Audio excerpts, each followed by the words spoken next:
Welcome to Wi-Fi Hacking V3 from Hackers Rise. As you know, I'm OTW, and okay, David says, but your sound is horrible. Well, I'm sorry about that. Um, let's see. I wonder what we can do about that. Hang on one sec and see if I can change it. Okay, so this is Wi-Fi Hacking V3 from Hackers Rise again. Um, We've had two previous versions of Wi-Fi hacking, and this is a new and improved course. We're going to add some additional tools, some additional content um, to give you a broader perspective on Wi-Fi hacking. And so with that having been said, let's get started. Okay, so what we're going to do first, here's kind of the outline of the course. And what I'd like to do today is to take a significant amount of time and focus today's class on the basics. So kind of an introduction to Wi-Fi and Wi-Fi hacking. So we'll be covering introduction, Wi-Fi basics, Wi-Fi frames, and Wi-Fi scanner. And then we'll leave some of these attacks to tomorrow's class. And then we'll look at these other attacks and other tools in Thursday's class. So classes will run probably somewhere around 3 hours or so, maybe four, depending upon how long it takes. Um, so by your time, we should be done by 6 p.m. UTC, 7 p.m. max UTC each day. So it'll be about a 3 hour to 4 hour class each day. All right. So, and today is going to be focused primarily on the basics of Wi-Fi. So everybody has a basic understanding of Wi-Fi.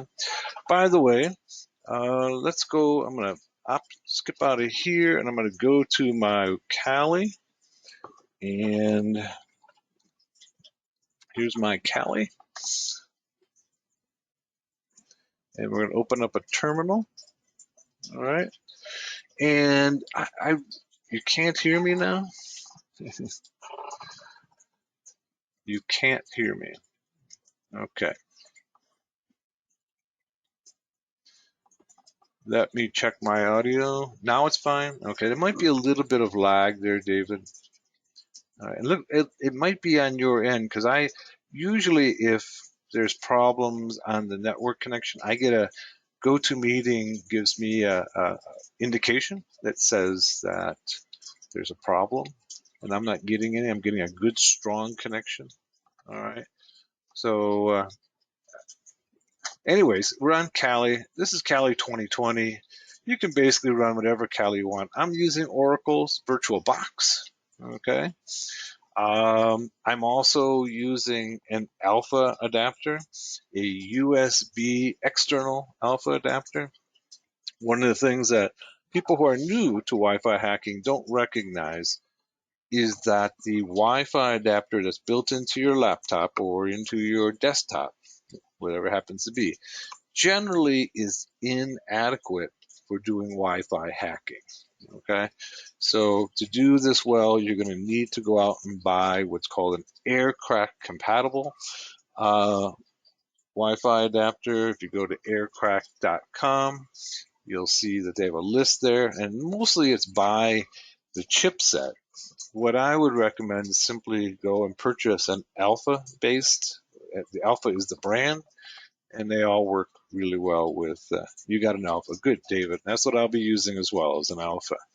If you're using an external adapter, you want to go devices and go USB, and then click on the external adapter and make sure that it's connected to your virtual machine. If you're using a physical machine, there's no problem then. If you're using a virtual machine, you're going to need to use an external adapter, in part because the Wi-Fi adapter on your laptop or machine is piped into your virtual machine as ETH0.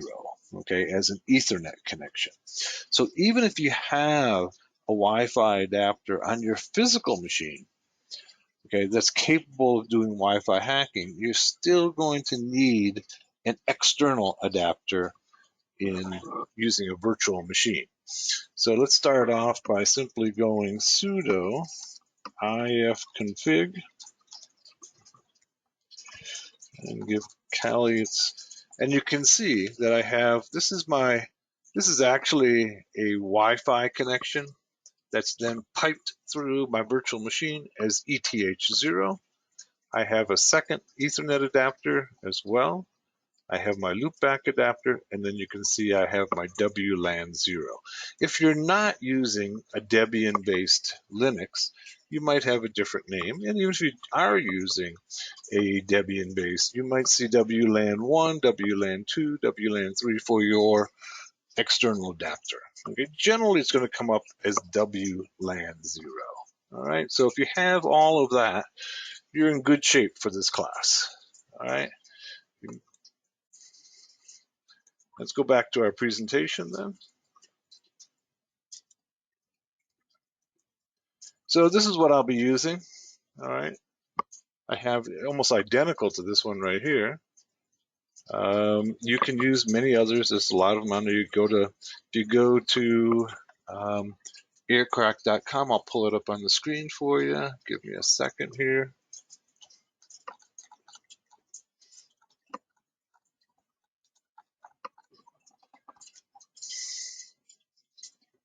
Yeah, I gotta spell it right to get it.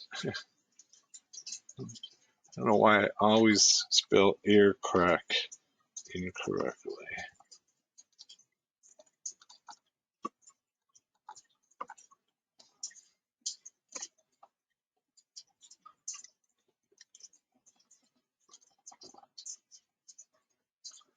All right, I'm gonna put this up on the screen for you.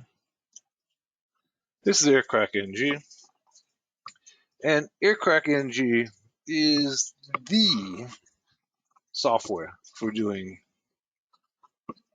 Wi-Fi cracking. There's a lot of other tools, and we'll use some of them in class.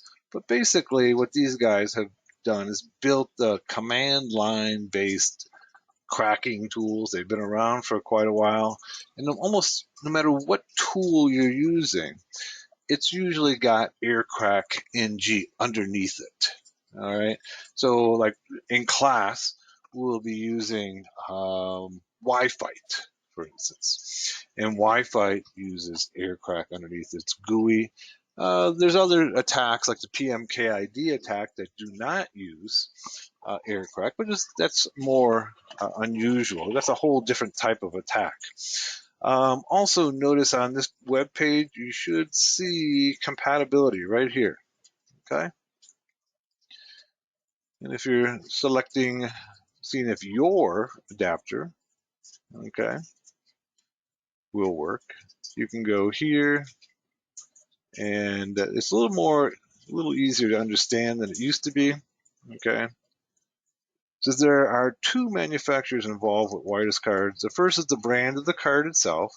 Examples of card manufacturers are Netgear, Ubiquiti, Linksys, Intel, D-Link. There are many, many manufacturers beyond the examples we give. Okay. The second manufacturer is the chipset, such as Raylink, Atheros, Qualcomm. All right. So they use as an example here the Alpha AWS, and this is what I'll be using here. Okay. AWS 036AC. It tells you how to figure out, okay, whether or not your card's going to work. If you go ahead and just get the alpha, you know it's going to work. All right. So I've been using them for years. I find them to be, I've tried many others. Some of them work better than others. The beauty of the alpha is it's relatively inexpensive and it works. All right. So there's others out there. You can get it without this is with the high gain antenna. There's other even better antennas than this, but this antenna works pretty well in terms of picking up a lot of the weaker signals around you. we talk a little bit about antennas, it's possible that you can have a number of different types of high gain antennas that can pick up signals from vast distances. Okay, but usually they have to be pointed at the Wi-Fi AP. And this is kind of a unidirectional. Okay, let's talk about some terminology before we go further. All right, the AP. You'll hear me talk about AP. The AP is the access point, or the place where the clients connect to the Wi-Fi and get internet access. Okay, you're probably using one right now in your home, in your office. All right. We'll often talk about PSK, the pre-shared key. This is the password used to authenticate to the AP. All right. Now, the reason it's not referred to as a password is that it's a password that everybody uses, okay, who connects it. There's not separate passwords for each individual. That's one of the weaknesses of the pre-shared key system, is everybody uses the same key. Now, we don't do that on our computers, right? If you're connecting to your network server, everybody uses a different password. Unfortunately, in most Wi-Fi systems, or maybe fortunately, people all use the same key. Unfortunate for their security, fortunate for those who are trying to hack it. All right. Then the SSID, that's a name used to identify the AP. Okay. So whatever yours happens to be, your name, Netgear, Linksys, that's the SSID. All right. The ESSID is the extended service set identifier. Same as the SSID, but can be used on multiple APs and wireless LAN. So that, for instance, if I have multiple APs in my office or in my school, in my business, then I can give them all the same name, all right? And that would be the extended SSID. For our purposes, for hacking, the most important thing is the BSSID, the basic service set identifier. This is the unique identifier for every AP. It's the same as the MAC address of the AP. We know what a MAC address is, right? It's a globally unique network adapter identifier, right? So when we're talking about the BSSID, we're talking about a globally unique identifier on that AP. SSIDs and ESSIDs are not globally unique. Anybody can name their AP any name they want, right? But the BSSID is globally unique.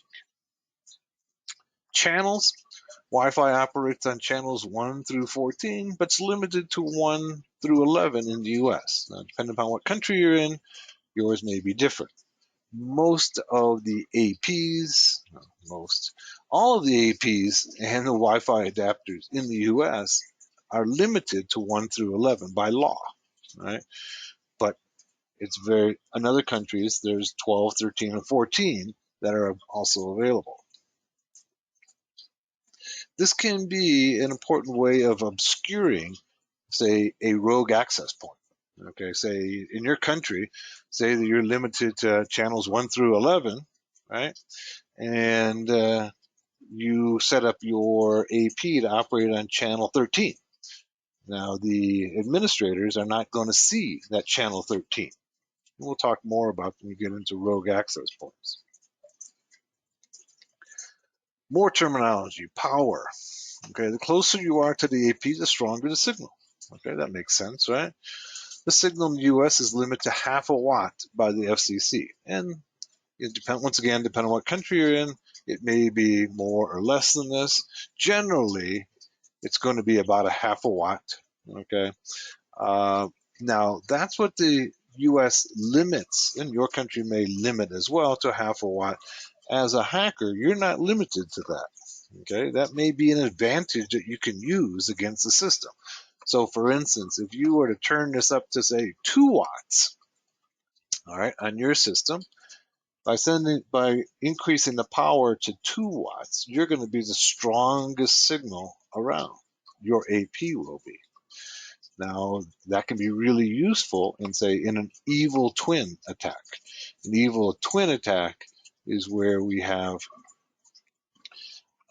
essentially we set up an AP with exactly the same SSID as a legitimate one and try to get people to connect to it. All right. And we'll set that up in class as well. Modes, this is important as we start off the class. Modes, Wi-Fi can operate in 3 modes: master, manage, and monitor. APs operate in master mode. Okay, wireless network interfaces operate in monitor mode by default, and hackers usually operate in monitor mode. Okay, this is actually a typo here. It should be in manage mode. Network interfaces operate in manage mode, and then hackers usually operate in monitor mode. If you're familiar with promiscuous mode, okay, promiscuous mode in your wired network, promiscuous mode means that you can see and listen in on all the traffic on the network. That's promiscuous mode. So normally your Wi-Fi adapter only will pick up the traffic that's intended for it. Okay, only for that IP, that MAC address. All right. But if you put your Wi-Fi adapter into promiscuous mode, then you can see all of the traffic going past you and sniff it and examine it. The same thing applies to Wi-Fi traffic as well. Wi-Fi, notice that there's Wi-Fi traffic going around us all the time, right? So sitting in your office, sitting in your classroom, sitting in your home, there's constantly this traffic going past you, right? You can't see it, of course, but it's passing you all the time. If you put your card, your Wi-Fi card, into monitor mode, now you can see all of that traffic. Okay, you can see everybody's traffic passing you by. Now, it might be encrypted. Okay, it probably is encrypted, but you can still see it. All right. The range, okay, at the legal limit of a half a watt, and that's the legal limit. Most Wi-Fi APs are accessible up to 300 feet or about 100 meters, but with a high gain antenna can be accessible up to 20 miles. So we've seen experiments done where with big parabolic antennas that we can actually pick up Wi-Fi signals up to 20 miles, but that's a very unusual case. Right? Using a Yagi antenna, those are those directional antennas, we can expect to pick up signals from a mile or 2. Okay, so that's what about about 3 kilometers. Okay, so anywhere from like 1 to 3 kilometers, 1 to 2 miles. Frequency, okay, Wi-Fi is designed to operate at 2.4 gigahertz. Most modern systems now use both. Okay, so the original specification, the early systems, all worked at 2.4 gigahertz. 2.4 gigahertz works great. One of the beauties of 2.4 gigahertz is that it can pass objects really well. Okay, it can pass through walls and objects, but it's relatively slow. 5 gigahertz can carry higher speed transmissions, but it can't pass through objects. It gets blocked by windows and walls and other objects in the way. So the ideal solution is to simply combine them, right? And that's what most of our modern systems do, is they use both the 2.4 gigahertz and the 5 gigahertz and get the best of both worlds, passing through walls and speed. All right. Security protocols. All right, once again, just kind of laying out the foundations here. WEP, or was known as Wired Equivalent Privacy. This was the original, okay? This is the initial security protocol to secure 802.11. 802.11 is basically the IEEE designation for Wi-Fi. IEEE is the body that goes ahead and sets up all the standards for radio transmissions. Okay, so it's called 802.11. You know that's the same thing as Wi-Fi. Was named WEP, or Wired Equivalent Privacy, by 2001. Hackers discovered that through statistical techniques, okay, that's important, statistical techniques, they could crack the user's passwords in minutes due to improperly implemented RC4 encryption. Okay, if you know your encryption, RC4 is a streaming cipher. There's nothing wrong with RC4. It was the implementation of RC4 that was done improperly. Okay, so there's nothing wrong with RC4. The problems with WEP have nothing to do with RC4. RC4 still works. It's still used in a number of other areas like VoIP because it's a streaming cipher. Most ciphers, okay, are block ciphers.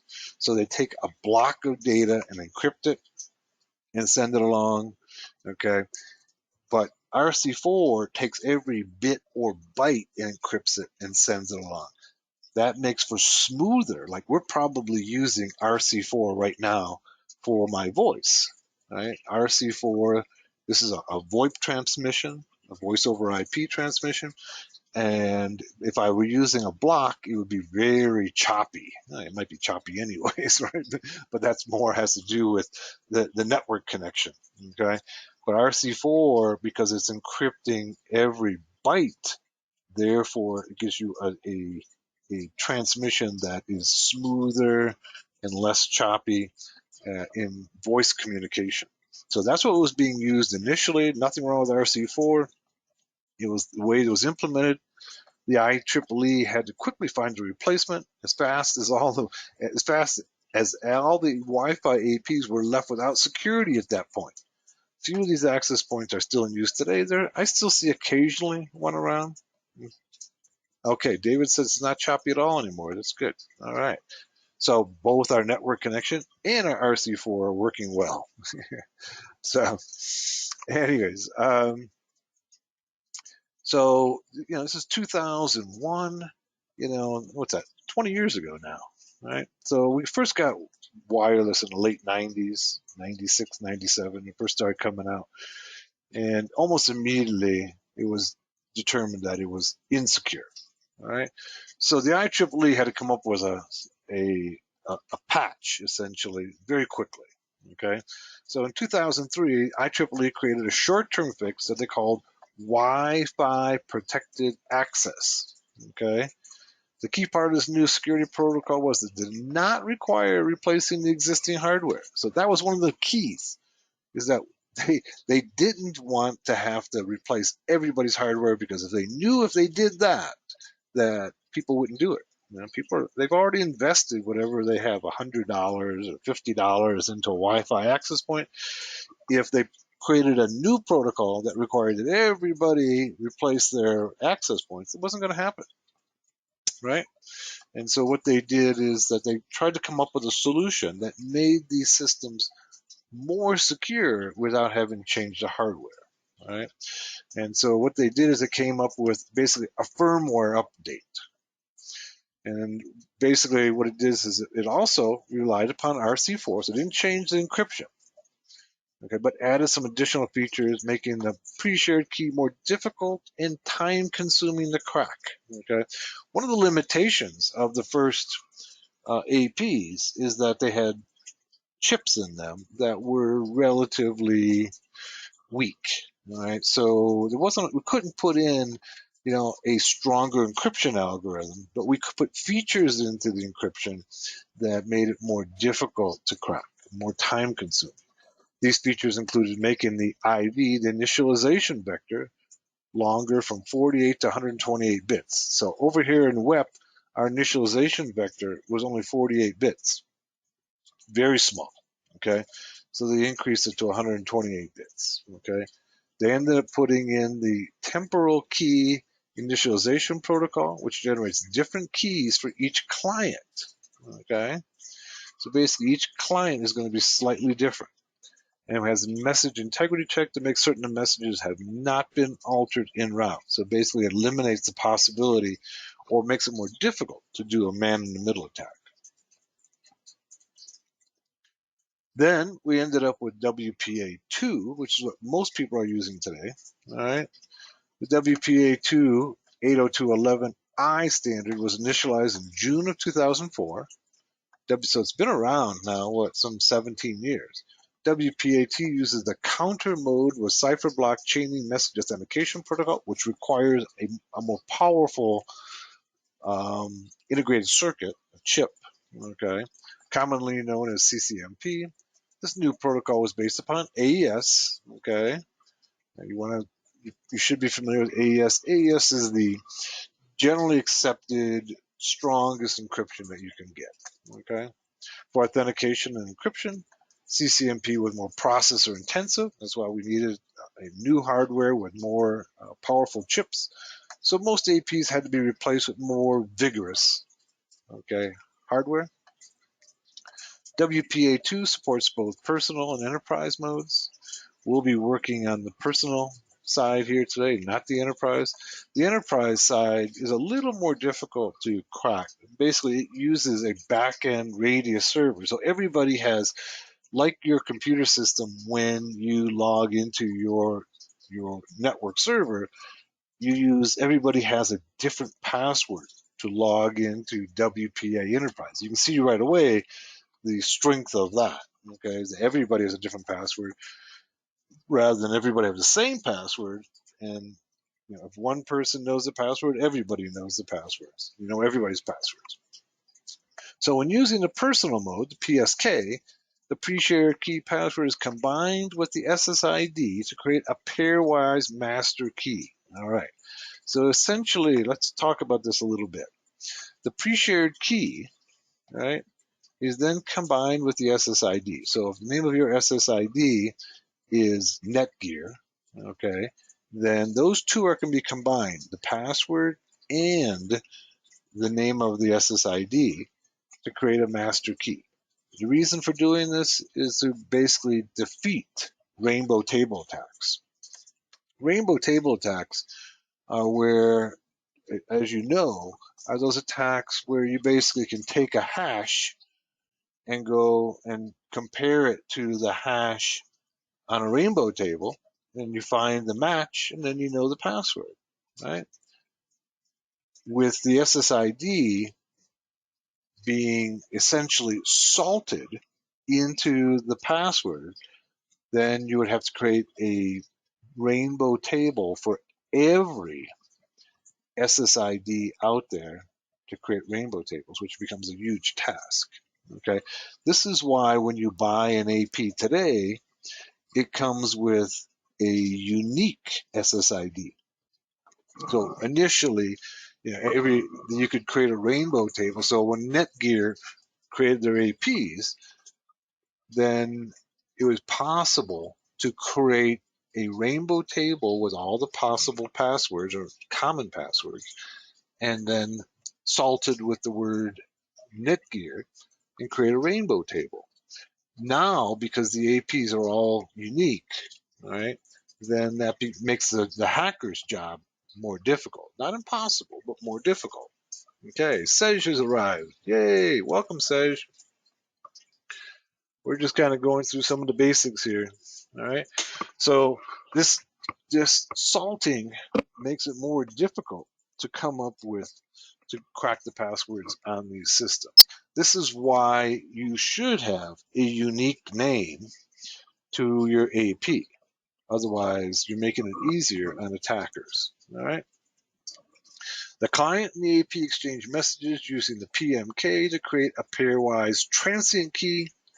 This key is unique to each user and session and was designed to make sniffing of Wi-Fi traffic more difficult. And then in recent years, we have WPA3, which is still being implemented. Okay. Wi-Fi hacking tools. Well, Aircrack NG Suite is the key. It's built into many other tools. Nearly all the other tools are built around it. Okay. The first step, okay, to getting started in Wi-Fi hacking is to put your adapter into monitor mode. All right, so let's go ahead and do that. All right, let's go ahead and go back to our Kali.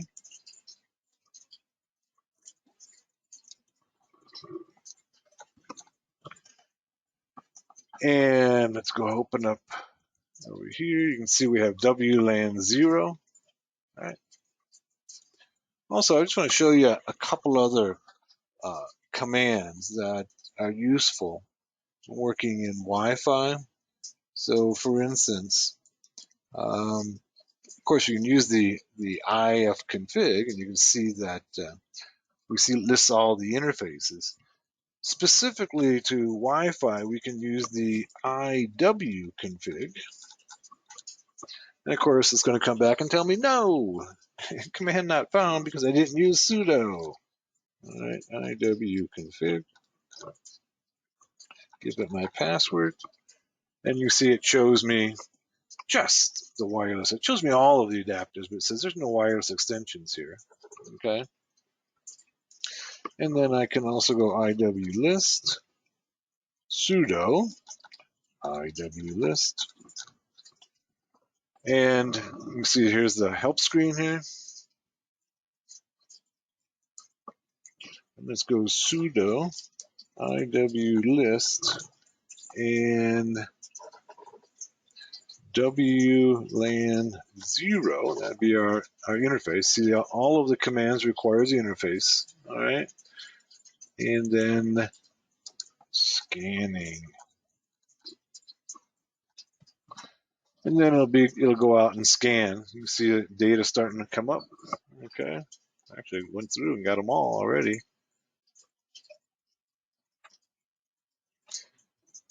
And it pulled data, key data, on all of the Wi-Fi access points in range. Okay, let's take a look at it here. Here's one. Here's the address right here. Tells me the channel, the frequency it's operating on channel 1, the quality, the signal level, the encryption. Tells me the ESSID is Mandela. Okay. It tells me it's in master mode. Okay. And some additional information. Tells me how long ago the last beacon was. Tells me it's WPA version 1. So using WPA2 version 1. Tells me all the specs on it. There's another one here that's called, it's on channel 6.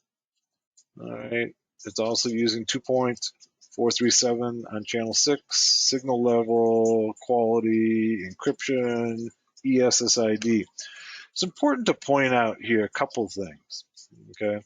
One is that most Wi-Fi security managers are taught that they should turn off the SSID. Maybe even taught that. Okay. And that's a good practice to do that. Turn off the SSID. But for the hacker, that really doesn't make any difference because the hacker can still get your ESSID because it sends out a beacon every so often. All right. And that beacon is going to contain the ESSID. In addition, the hacker doesn't require the ESSID to hack it. All right. So what they need is this address right here. This is the MAC address, or what we talked about earlier as the BSSID. All right. So some basic commands to gather information about the Wi-Fi signals around you. All right. Then we can go sudo. Let's put our Wi-Fi adapter into monitor mode. Okay, let's go sudo airmon ng. All right, and then go the name of the adapter. All right, WLAN 0 and start. My bad. The start should come first before the adapters. Okay.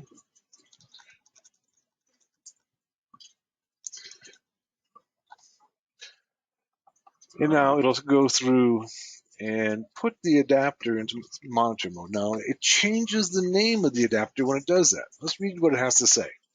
It says found two processes that could cause trouble. Kill them using the airmon check kill before putting the card in monitor mode. They will interfere by changing channels and sometimes putting the interface back into managed mode. Now, I've not had that problem, but let's do that anyways. All right.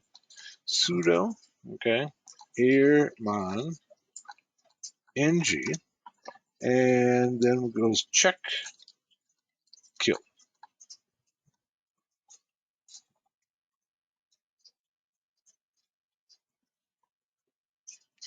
By the way, airmon, like almost all the tools we're going to be using here initially, are part of the aircrack suite. So people talk about aircrack. So for instance, if you go up here and look at wireless attacks, you'll see a number of these tools here. All right, there's aircrack. But aircrack is a suite of tools. Okay, and these include airmon, air replay, air dump, air crack, air. Yeah, there's a number of them. Matter of fact, let's take a look and see if we can find them all. Go locate, okay, air, and then let's put a wild card after it and see what we can find. Didn't find any. Why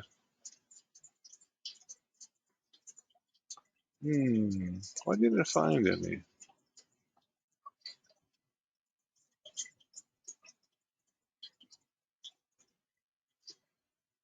You should find everything that begins with air with a wild card after it. Let's try another command. Let's try. Oh yeah, thank you, David. that'll. Let's try.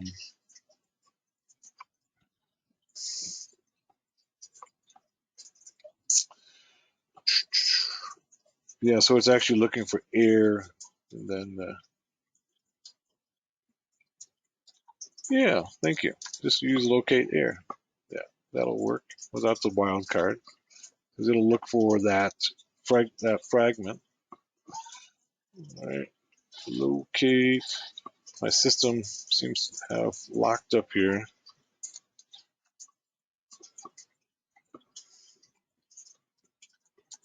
Come on.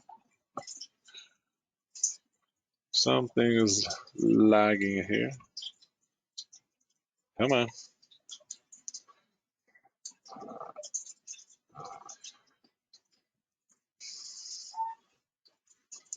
Sometimes there we go. Sometimes when I'm doing classes here, the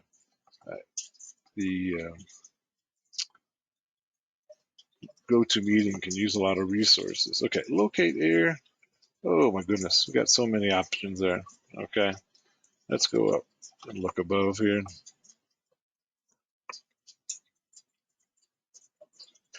Yeah, here we go.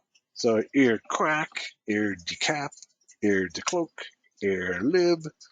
Okay.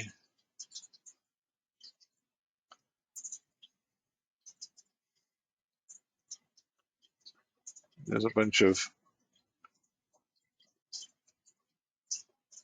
other parts of the air crack suite there. Okay, so looks like somebody else has joined us here. Okay, we got James. Good. And Sej and David. Good. All right. So when we left off, we were looking at our putting our adapter into monitor mode. Let's go back now and go sudo ifconfig. You can see that our adapter has changed names. Okay. It's now WLAN 0 mod. So now, whenever we're working with that adapter, we have to use that name. So let's go ahead and let's try using sudo, another one of the aircrack tools. Okay, it's called aero dump, and then WLAN 0 mod. Yours may be different. Okay, the key is to find out what is changing your name. This is typically what it's going to be. All right, if you're using Kali, you're using any of the Debians, it's going to be WLAN and then some number and then mod. If you're using, say, Ubuntu, it's going to be different. If you're using any of the other well, Ubuntu is Debian based too, but it has a different naming system. Let's go ahead and try air dump. Air dump, what it'll do is it'll go out and grab all the information of all the traffic that's going around us and put it up onto the screen. Remember we talked about putting your adapter into promiscuous mode. We've done that, and now we're going to go ahead and use that to see all the traffic around us. So let's go ahead and hit enter. And it'll start to collect. You can see it's scrolling through the channels, right? And up here, what we're seeing are all the APs.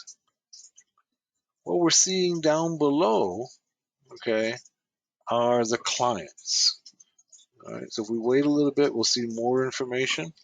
All right, so you can see there's a number of APs nearby.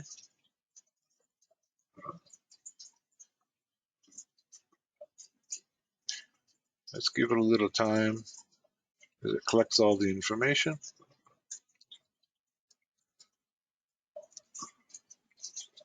So what I was saying earlier is that two of the most common practices that that security, hey, we've got a new one coming in, a new client coming in here.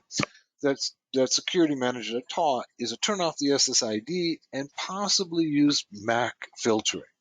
Okay, use MAC filtering, and MAC filtering can be used to limit who can use the Wi-Fi AP. Okay, by MAC, and remember that MAC is globally unique. So that sounds like a really good practice. I can say, okay, here's everybody in my office, and here's their MAC addresses. I will go ahead and put in a whitelist in my AP that says only these MAC addresses can connect to my AP.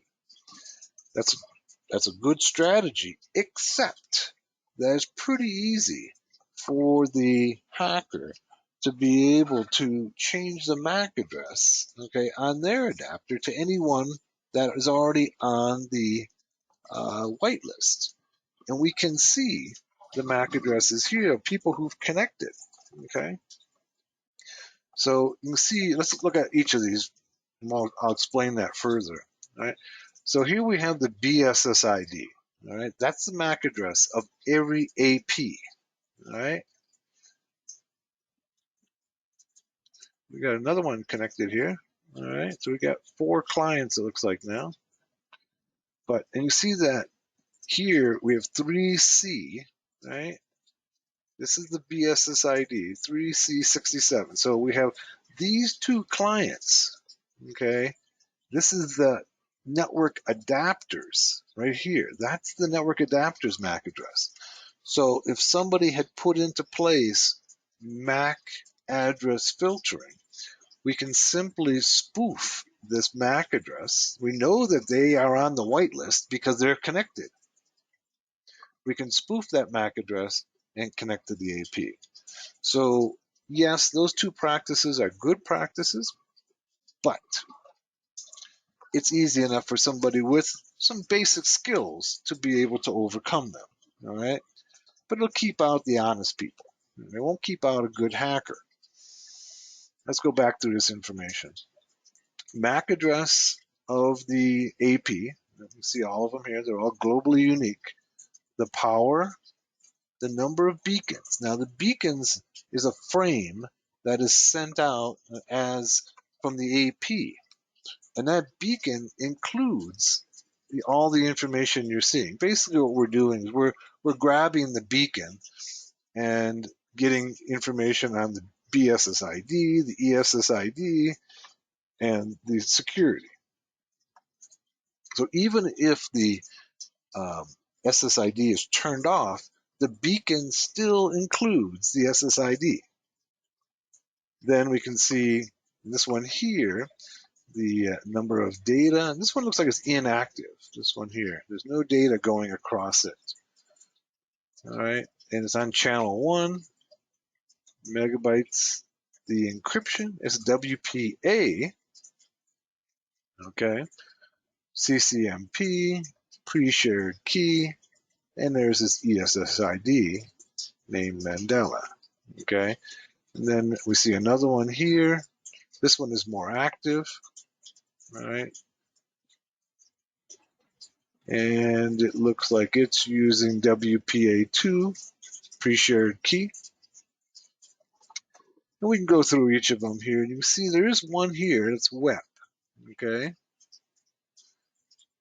Now, in reality, you may see something different, but you're not going to see many WEPs anymore. This is one that I actually just have built in my lab.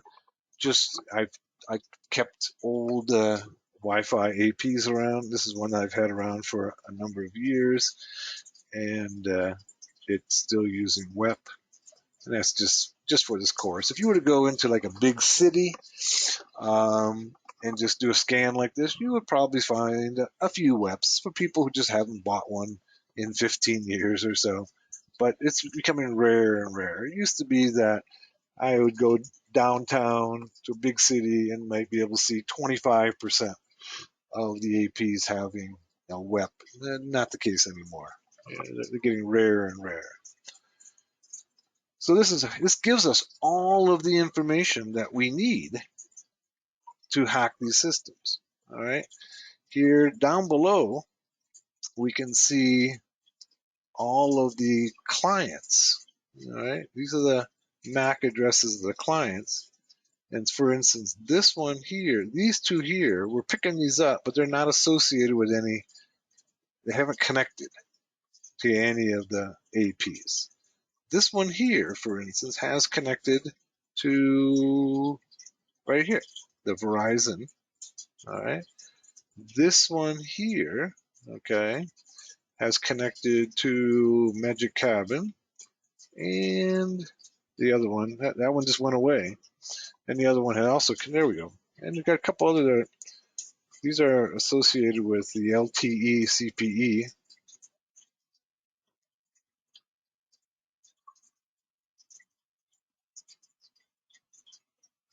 So once we put it into monitor mode, all of a sudden we've got a whole lot of information and everything really that we need to start hacking these APs. All right. Let's just sit and watch this for a little bit and you can see.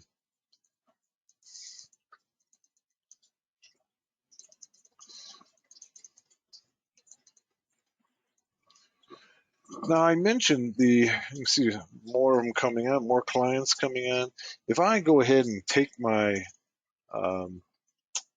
my alpha Wi-Fi adapter and lift it up over my head, you will see, watch. Okay, it'll start picking up more and more. Yeah, so far it's picked up more clients, not more APs. I live in a pretty remote area, not many neighbors.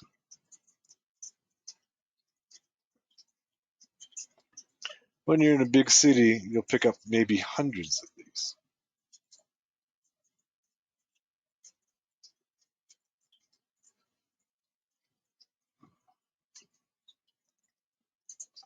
I'd mentioned the possibility of how you could change your MAC address, all right?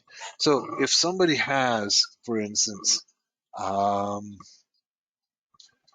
MAC filtering in place, we could go ahead and change our MAC address to one of those MAC addresses that have already connected, all right, like the ones we see here. We know that these guys were on the whitelist, right, because they've already connected. So how can we go ahead and do that? How can we go ahead and change our MAC address? Well, first thing we got to do is to take down I'm gonna run the commands. And first what we got to do is go sudo, all right, and then we got to go if config, and then WLAN 0 mon. Oh, gotta make that a 0 mon. And then down. All right. Now, if I do this, we're going to lose this connection. All right. And I'll show you. Let's go. It's okay. Go down, go Cali. As long as I don't lose my connection to you guys. And as it should slowly see the screen begin to, all of the connections fade away. It should. Let's go and do a sudo ifconfig and see if it's down. Ifconfig.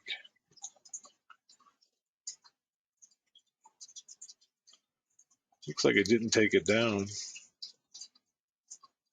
All right, let's try that again.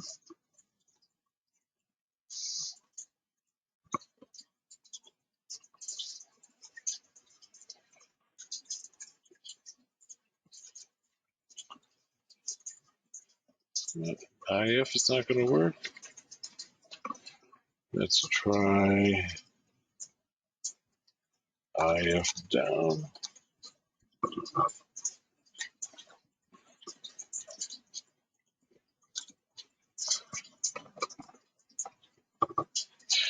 Comes back and says unknown interface. Okay. Let's go sudo ifconfig. There's the interface right there.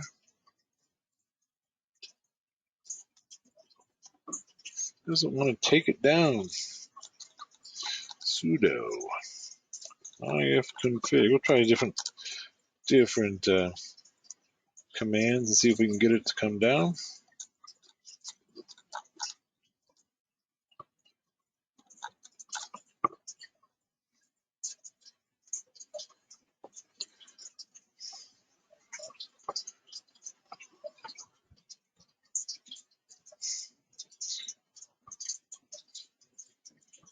Looks like things are frozen over here. It's frozen over here as well. Can you guys still hear me? We're not frozen.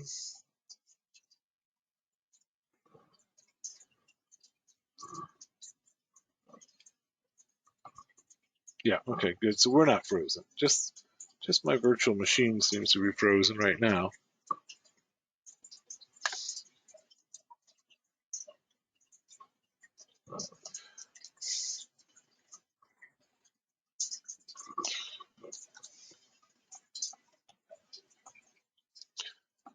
And it appears that my virtual machine has frozen. I'm gonna go ahead and reboot it. Let's take a 10-minute break. I'll reboot it and we'll start. See if we can get this started over again. All right. So you're off for like 10 minutes. Okay, we're back, and my virtual machine crashed. Now we're going to go ahead and see if we can get it back to the same place it was.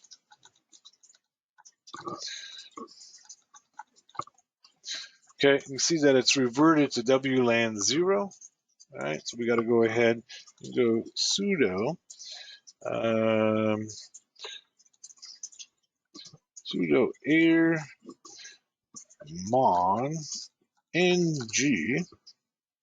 and then start WLAN 0, whatever the name of your adapter is. Okay, it's changed it to WLAN 0. So now we can just go sudo air mon ng to get the, I'm sorry, not the mon, we want the air dump, air o dump ng and WLAN 0 mod. And let's see if what we can get here. I'm not getting anything now.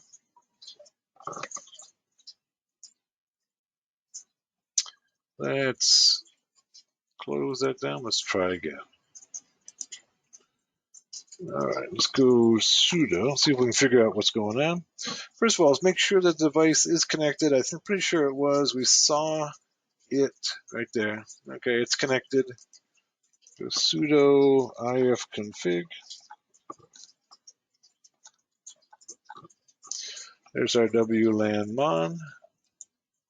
Let's go sudo air mon ng check kill. That's the thing we didn't do.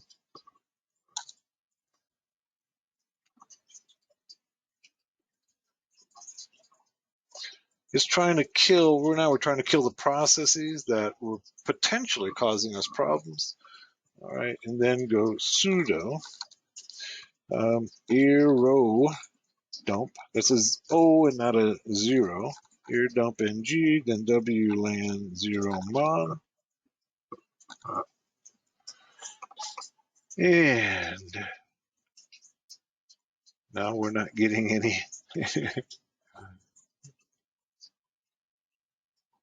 Let's wait a second, see if it picks up anything. Right now we're not getting anything.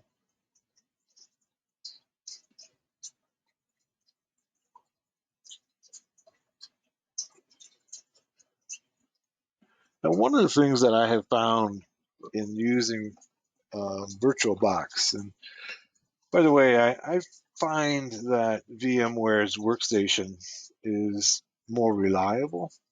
I use the Oracle VM VirtualBox just for classes. In my own work, I use VMware. I use it for classes because it's what most students are using. It's about $250 to get the VMware workstation. Obviously, Oracle VirtualBox is free. Now, one of the things that I've found, I'm going to go ahead and shut this down. The problems that I can get with in VirtualBox is in the settings and the USB. All right. So I'm going to go ahead and shut this down. And we had it working, right? It was working great. And all of a sudden now it's not. Let's go to settings and let's go to USB. And this is where I've run into problems, okay? Is notice I've enabled the USB controller, okay? And I've got two adapters, okay, that are in my device filters. And I've enabled USB 3. All right, so if it's not working for you, try this, okay? I'm going to go ahead and switch over to USB 2, okay, and see if that'll make any difference. And then we'll go ahead and try again. Now, this is basically a virtual machine issue. It's not something you'll see in a physical machine.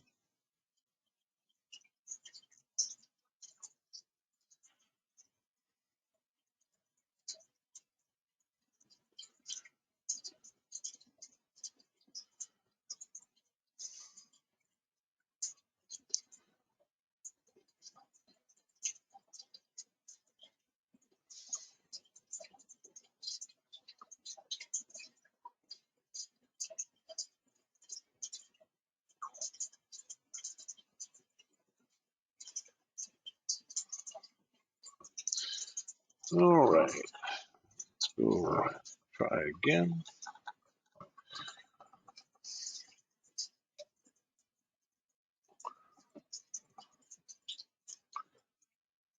And let's try make sure under devices, USB, you can see it's connected. All right, let's go here and let's go sudo ifconfig.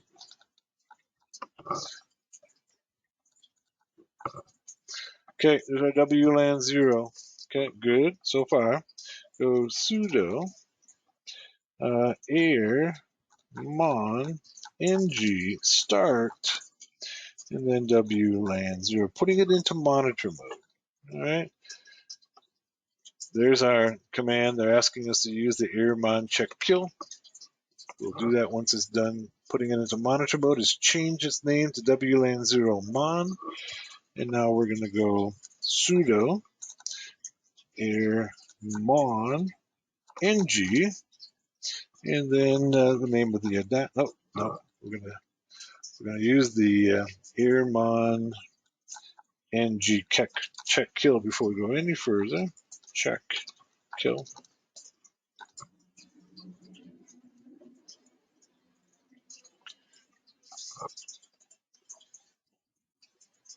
Okay, good. Let's go sudo ifconfig. Make sure everything's correct. Looks like the air WLAN mon right there is set properly. And then we're going to go sudo aero dump ng. All right, and then the name of the adapter. Okay, WLAN should be 0, not O. That's a number. Okay, and we're still having problems with. Let's see what I can do here.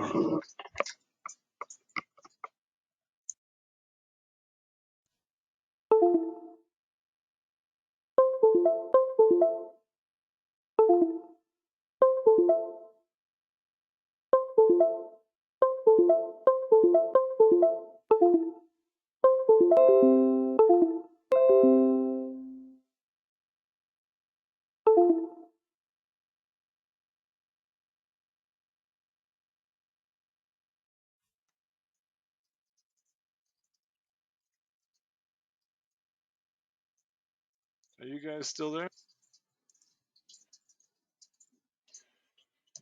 Lots of unusual noises. Okay, so let's go back here. Go devices, USB. Looks like I'm gonna disconnect it and reconnect it. Okay, so make sure that my device is connected. It is not. Okay. Okay, it says fail to attach USB to virtual machine. All right, that's by disconnecting it and connecting it again.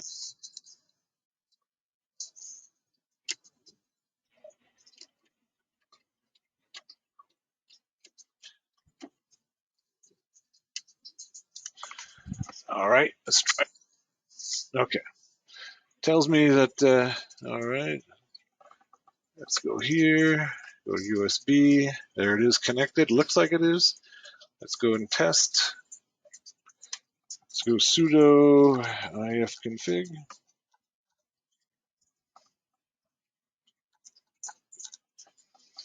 And it's not attached.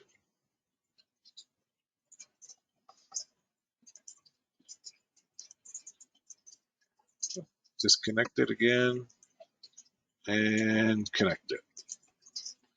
Once again, this is a virtual machine issue.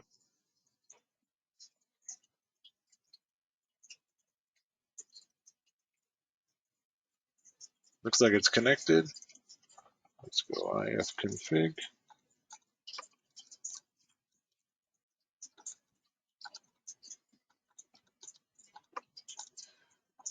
Still no connection.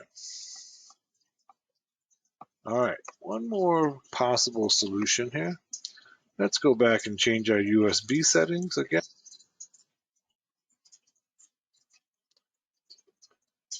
Boy, paying a heavy price for trying to take that adapter down and and change the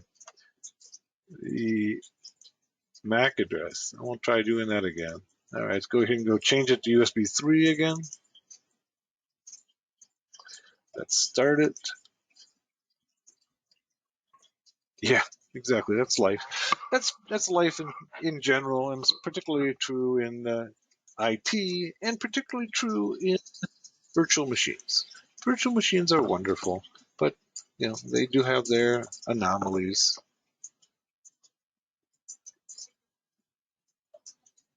And the reason, those of you who are watching the video, the reason I'm including this in the video is that you might have similar problems. All right. I mean, I get all the time. I get emails from students who have similar problems. So I thought we just put these into the video so you can kind of see how we can potentially work out these kinds of problems.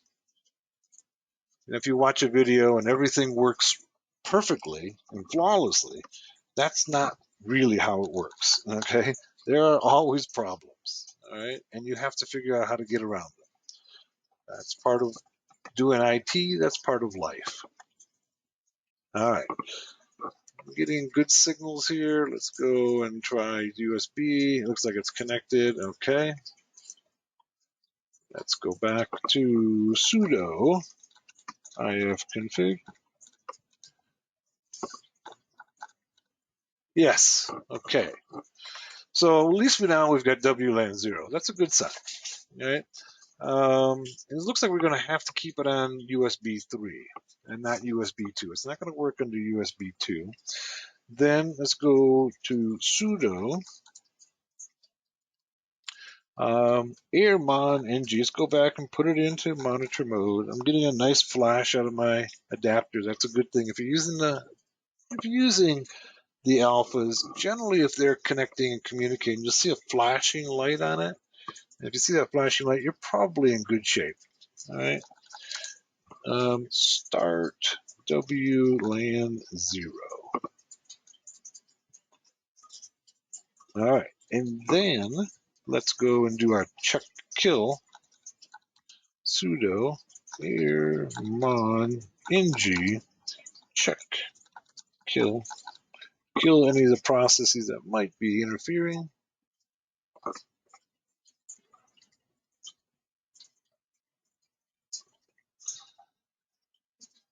Good. And then let's keep our fingers crossed and pray to the hacker gods that arrow dump WLAN 0 mon will give us a nice dump. So it's arrow dump ng.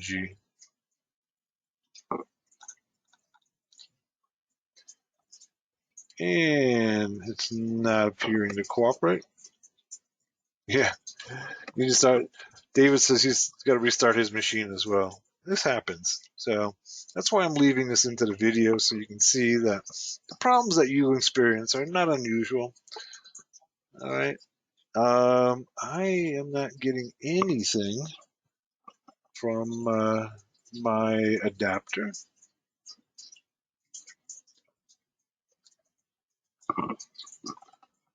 Let's go ahead and do a disconnect and connect.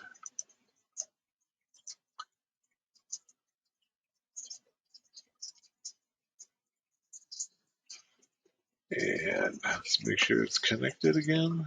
There we go. Let's do a sudo ifconfig.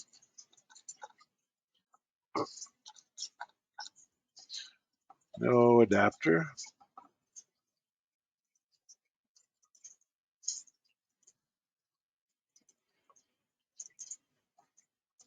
Let's try connecting it again.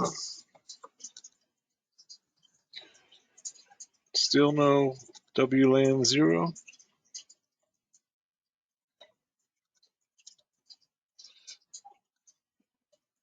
So I'm going to physically disconnect it and try again.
Can you hear me now, David?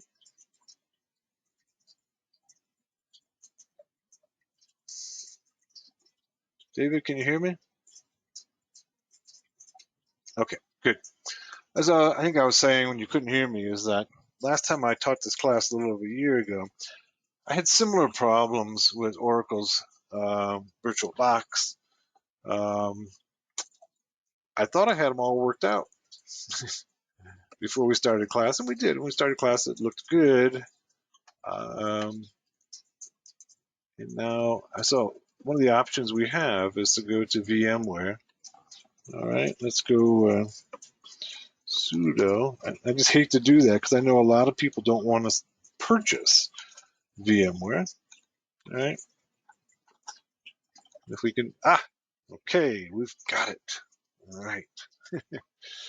All right, so now let's go and do sudo. I think we've got it going now. Air mon ng start wlan 0. Okay, so far so good. Let's do our airmon check kill. You having similar issues, yeah?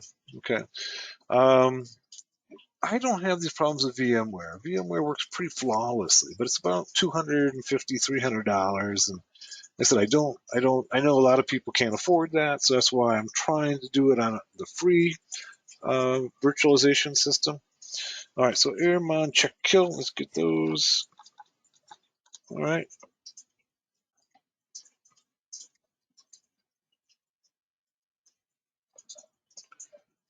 And now let's try. Keep our fingers crossed. We're gonna do arrow dump.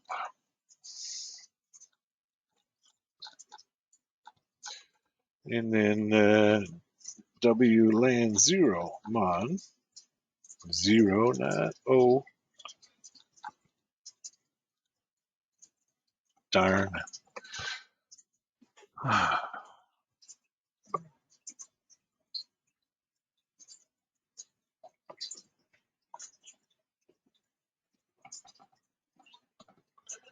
Let's I'm gonna shut this down. Let's go.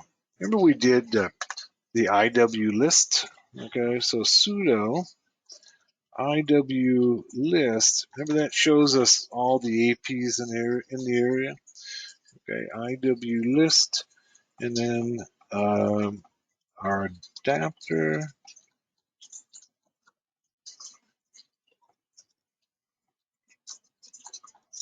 And scanning. Let's see if we can get a good scan from IW lists and see if it's issue that doesn't support. Okay, so I got to go ahead and let's go PSAUX.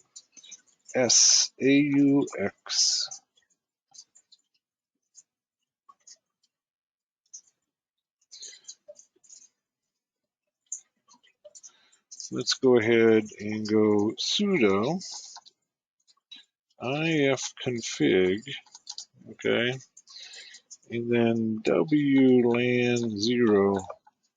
Oh, let's just do this. I got a better idea. Sudo airmon ng, okay, stop WLAN 0 mod.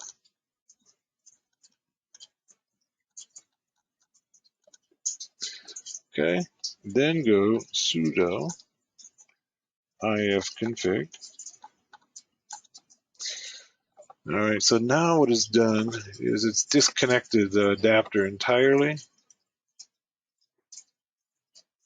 Shows that it's adapted here physically. Okay.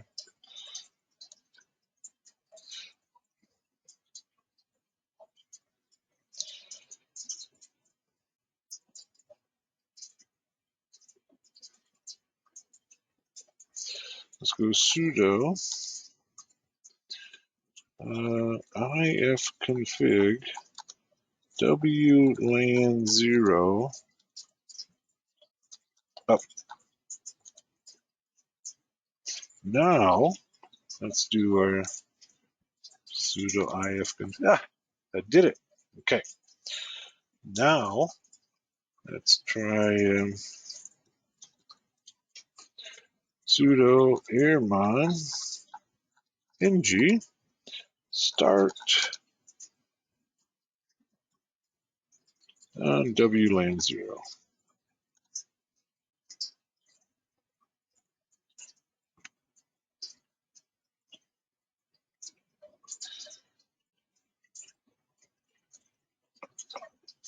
David says, is there a quick way to rename the interface? Why would you want to rename the interface? I'm not sure what your issue you're trying to resolve here.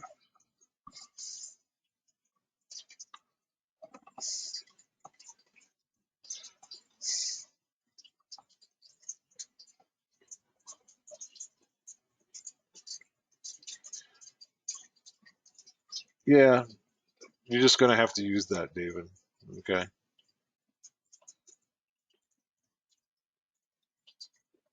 It is easier. Yes. That's why I was pointing out is that yours may be different. David's got a very long and complex wireless adapter name. I'm trying to think, David, if there's a way to rename it, and I don't know of any right off the top of my head, but I have had similar adapter names come up, and I've just used them, just copy and paste it. When you go to put it in monitor mode, it'll truncate that name, if that's any help to you. So when you go to the Earmon, Earmon will come back and tell you, that name is too long. Okay. It doesn't do that? Hmm.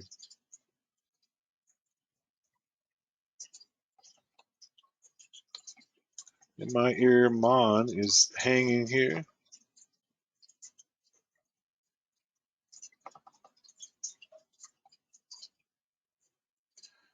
When I've used those long names and I go to Earmon, it'll come back and say, hey, that name is way too long, so they'll truncate it to like WLX0 Mon.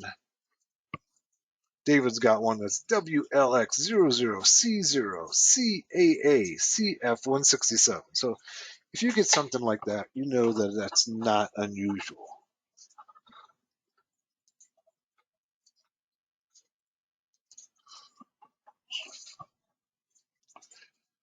And mine is still trying to put my adapter into monitor mode.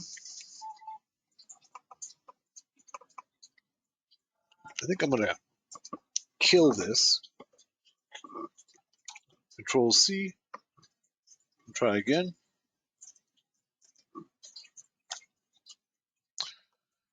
And my virtual machine might have frozen up again. Let's give it a minute to see if it'll unfreeze.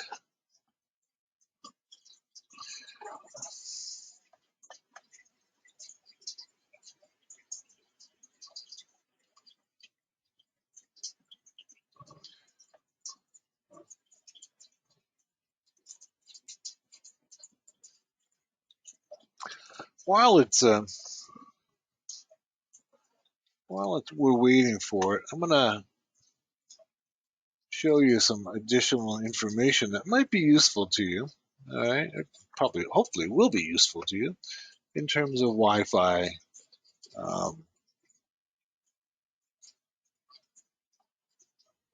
Wi-Fi cracking, and that's basically the anatomy of these Wi-Fi frames. So give me a sec to pull that up, and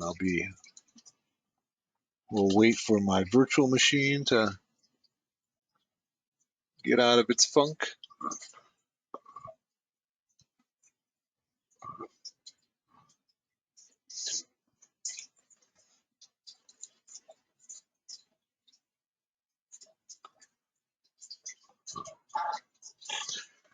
All right, let's go over here and go back to my presentation. We'll just wait for that system to kind of recover.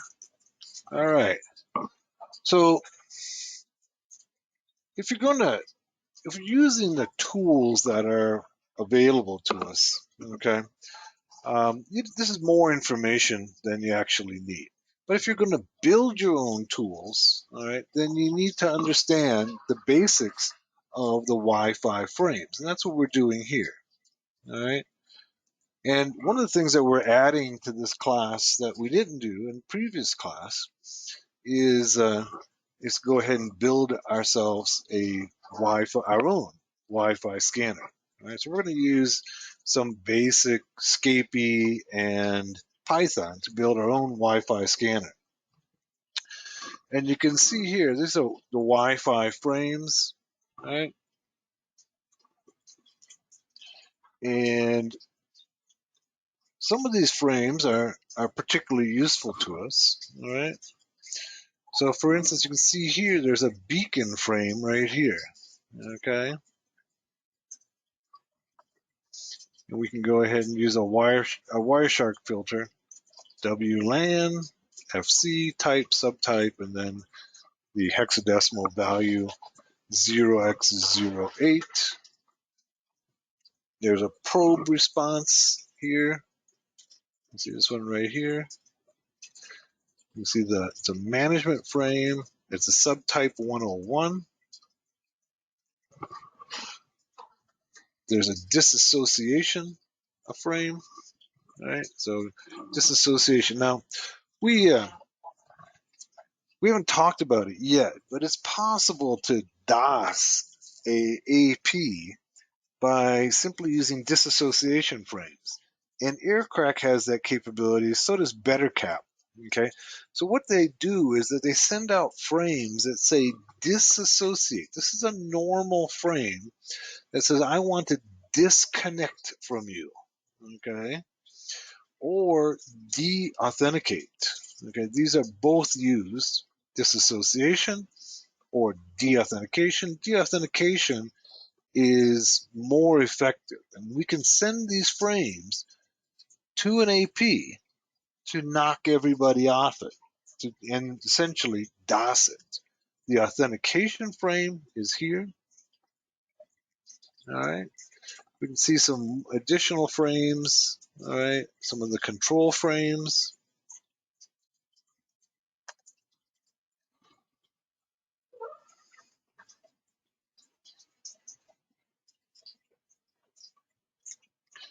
And if you want to know more about each one of these frames, you can see my article on Hackers Arise called The Anatomy of Wi-Fi Frames. This actually comes from that.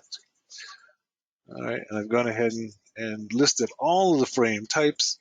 The ones that we're most interested in, though, are going to be these up here. Okay, so here we have the probe request, okay, the probe response, the beacon, the authentication, and de-authentication. And we can use those in our attacks against a Wi-Fi access point. In particular, ones we're going to be using are the de-authentication to be able to DOS it. And the beacon, of course, we know, I was mentioning earlier that even if the Wi-Fi administrator has turned off the SSID, the SSID is still included in the beacon frame. So, and that's not something, I mean, they can't turn that off and still have a functioning Wi-Fi AP. All right? So that's great to stop most people, but for the hacker with basic skills, they can still pick up that information. In addition, the beacon frame also includes the BSSID, and that's really what we need to attack the AP. All right, let's go back then to our virtual machine, see if we have any resolution here. Looks like we don't. Looks like my system is frozen. I'm just going to have to try one more time. Shut it down. Start it again.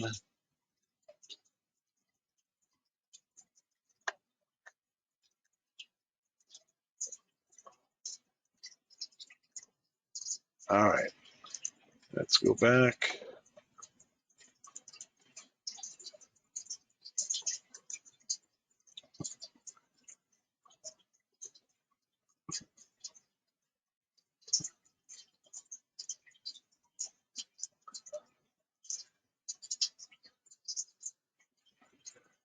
I'm not sure why it's freezing, other than GoToMeeting using too many resources here.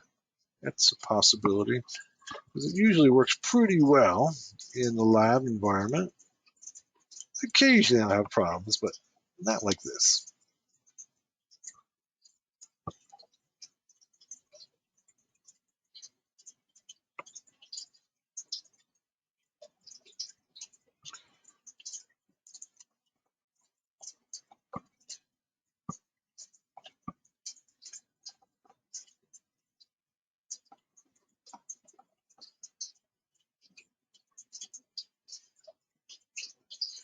Okay, let's go open up a terminal again. Let's go and check our devices, USB. Looks like it's connected. Okay, then go sudo ifconfig.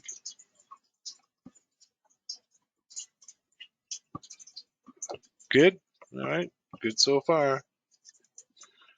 Then go sudo airmon ng start wlan 0. Okay. You can see it's changed its name. I'm going to try to not use the check kill and see if that'll make any difference here. Sudo aero dump ng wlan 0 mod. And unfortunately, we're still not getting much of anything. Even though it says it's connected.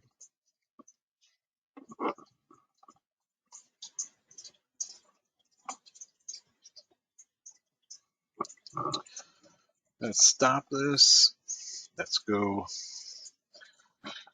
sudo airmon ng stop wlan mon. Okay. And now it should be back to its old name. Go sudo ifconfig. There, it's back to its old name. Now let's go sudo iwlist wlan 0 scanning.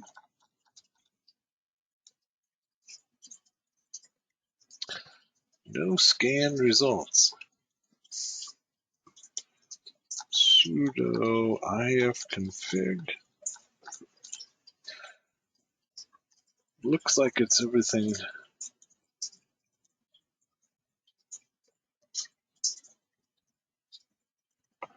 Looks like it's connected.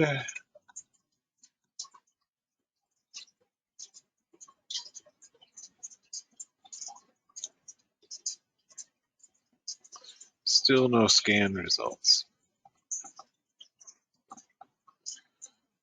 So even though it's connected, it apparently is not sending out any probes. Let's take it up and down. Okay. WLAN 0 down. And then do the same thing and bring it up again. Up. Then do our sudo. It's there. Let's try scanning.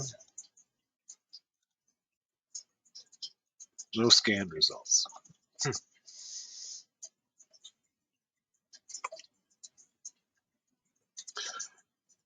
One other thing I'm going to try, and that is using a different adapter.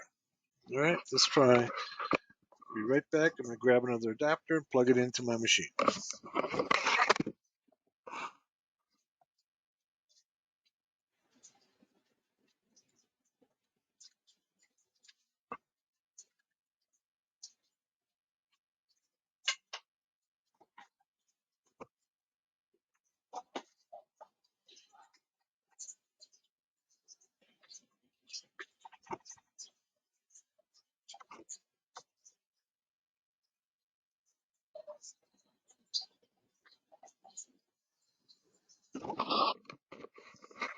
Okay, this is once again, another alpha. Slightly different model of the alpha. And they never show this stuff in the Hollywood movies. No, and partly you wouldn't expect them because they're really using a virtual machine. This is really a virtual machine issue, right? This is not a physical machine issue. All right, so here's the new one. It's a real tech right here. All right, and then let's see if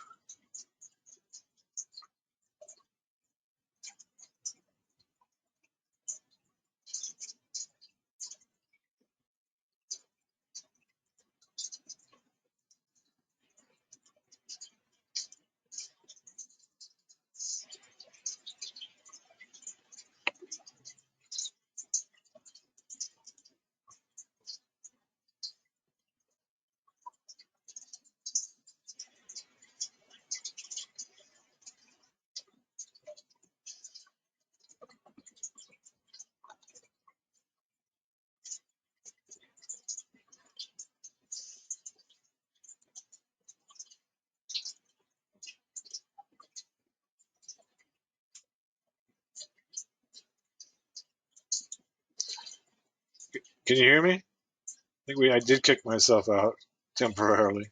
Okay. All right. Let's try this new adapter. Let's see if first of all, see if we can get it to connect. It looks like it's not connected. All right, you can see it's right here. It looks like it's physically connected,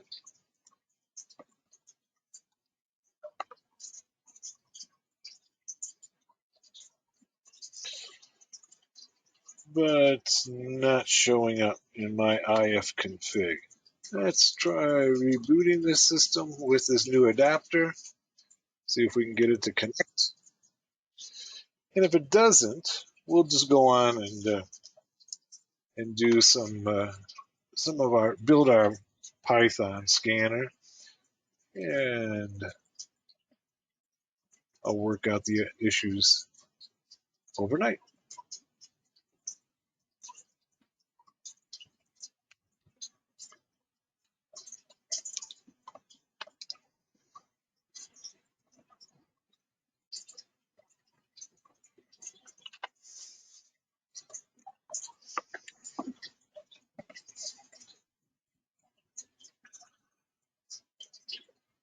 So when you're having similar problems at home, you know you're not alone, right?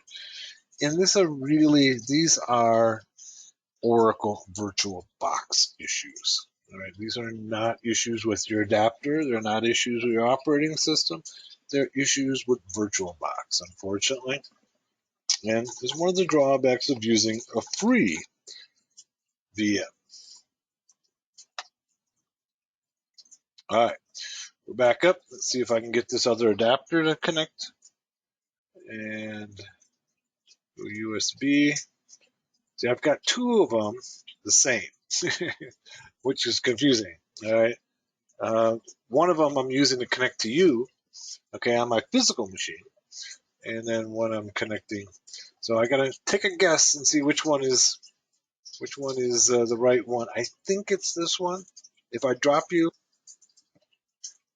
all right. Looks like I haven't dropped you, so got the right one.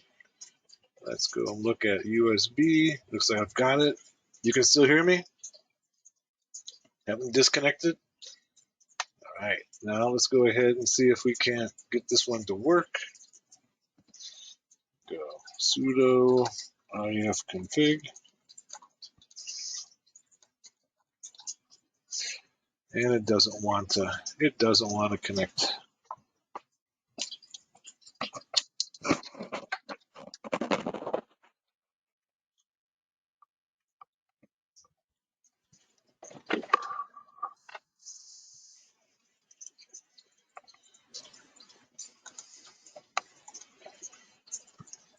Okay, I'm sufficiently frustrated at this point.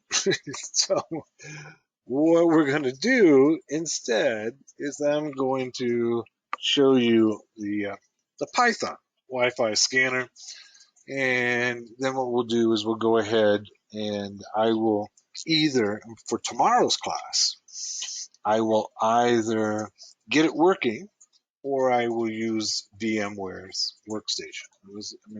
I prefer not to use VMware workstation because I know that everybody else is using VM Oracle Box or Oracle Box, and but on the other hand, I've got to get this to work. So I'm just going to give it one more shot and see. Okay, looks like it's there. It still didn't connect.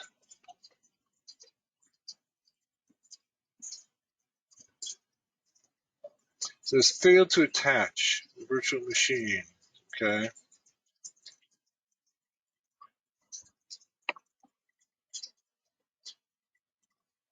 Let's try again. It shows it's attached. There's one more of those anomalies of working with Oracle's VirtualBox. It shows me it's attached, but it's not.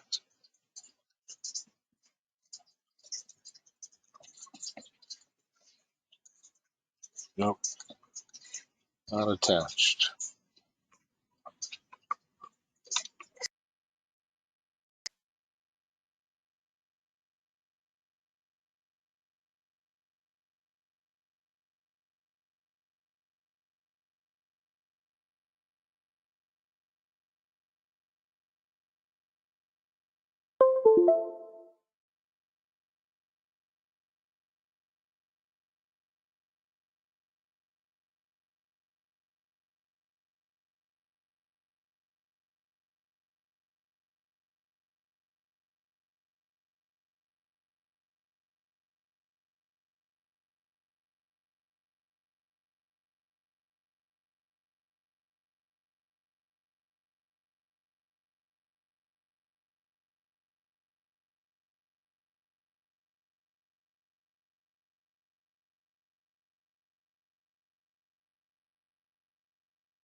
Okay.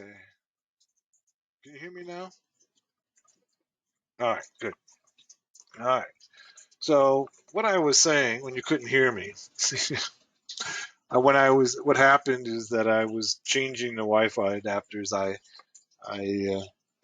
apparently just nudged the headset connection, USB connection, enough that it wasn't connecting. You weren't hearing me. So what we're going to do now, since we can't get the Wi-Fi adapters to connect like they should, we're going to leave the hacking part till tomorrow. Okay. And either we'll use VMware, okay, or I'll work out the issues with Oracle VirtualBox, one or the other. Either way, we'll do the hacking tomorrow. But obviously, we're out of luck this morning, and so or afternoon for you guys, okay. And so what we're doing is we're building a Wi-Fi scanner that essentially is going to do almost the same thing as what the air dump command will do in the aircrack suite. All right. And to do this, we need to use a tool called Scapy. And what Scapy does is it takes the traffic and puts it into a PCAP format. Right? PCAP is that same format that say Wireshark and Snort and other tools use. So by using Scapy, we can go ahead and grab every packet, put it into a into a PCAP format, and then we can work with it. And so that's what we're going to do. So it's not that complex of a scanner, all right? And it's not that complex of Python. But I think it's a good exercise to learn a little bit more about Wi-Fi and learn a little bit of Python while we're doing it, okay? So after we've imported our modules, all right, we're going to go ahead and create a function, okay, to handle when the user enters the control C. That's the first thing we're going to do. So function to handle, and we're just going to create some functions. Then the main body of the Python is going to use, okay?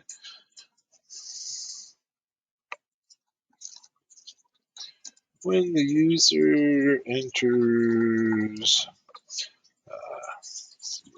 C plus C, okay? Control C. Basically, it's a function that's going to say stop things, okay? So it's going to be signal handler, signal frame.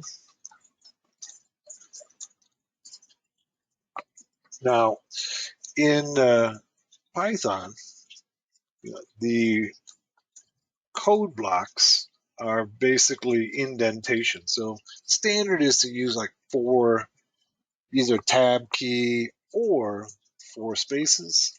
So go ahead and then go print. So we're creating a code block here.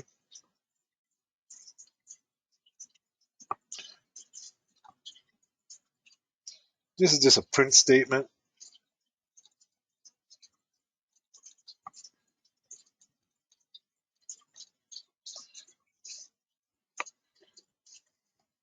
We make several print statements.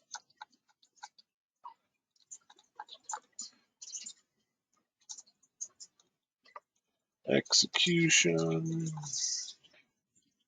aborted by user. And so these are just what the system's going to say when somebody uses a Control C.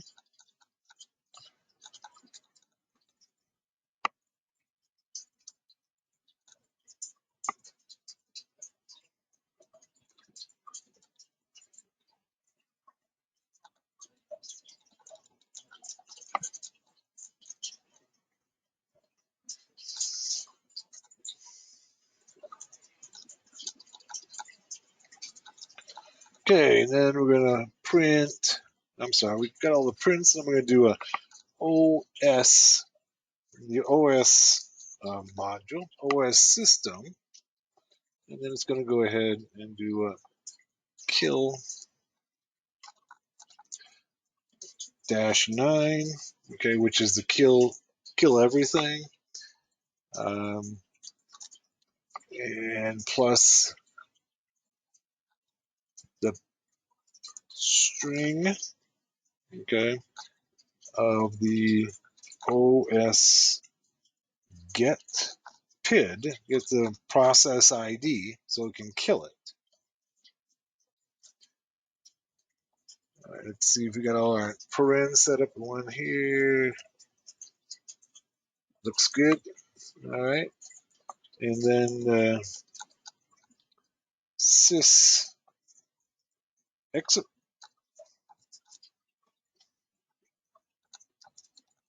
Okay. That's our first function.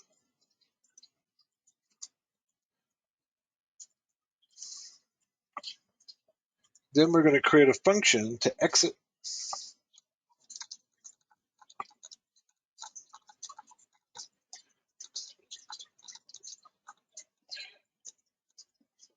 And this is going to be basically define. That's what the def is. Defining a function. Signal exit.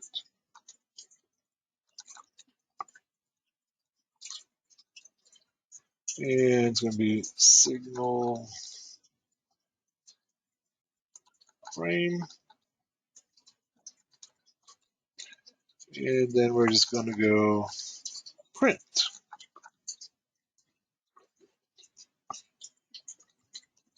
Signal exit. And this is just leaving the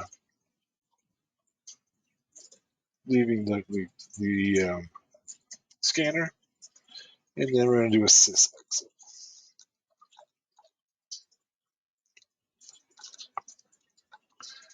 Okay, so we got two functions. Then we're going to create another function to remind the user of the basic syntax. Okay, so we're going to tell them, okay, this is the syntax that you need to use to be able to use this tool. Create a function to remind the user of the basic syntax if they do enter it incorrectly. If incorrect. So they shouldn't get this message if they've entered it correctly, only if they entered it incorrectly. So it's going to be def. We call this one usage.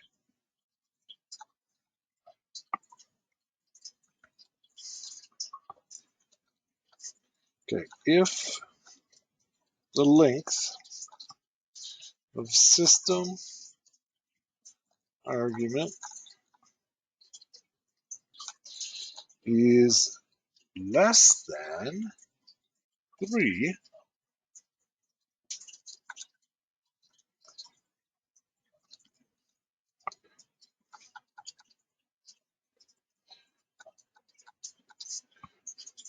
okay, print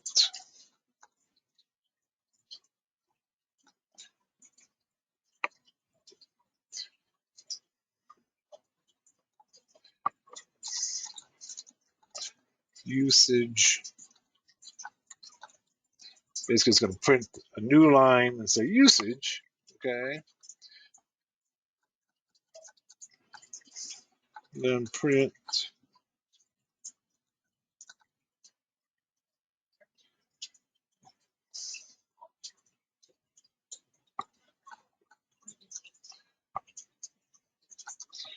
Wi-Fi scanner PY. This is the syntax they need to use, and then the interface.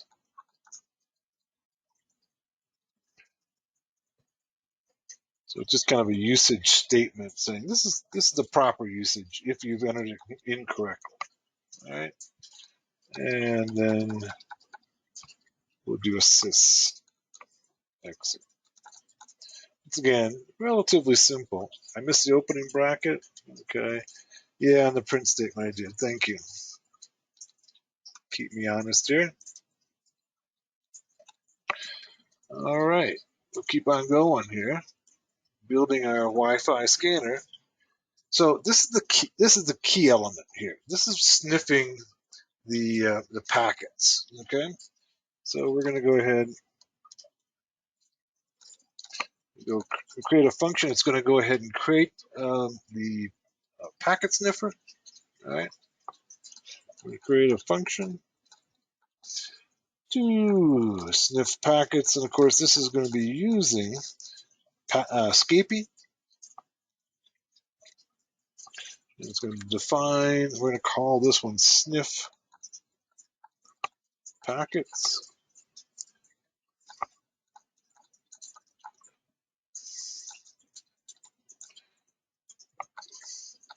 So we're going to use a try block. Okay, a try and accept block. Okay, so try.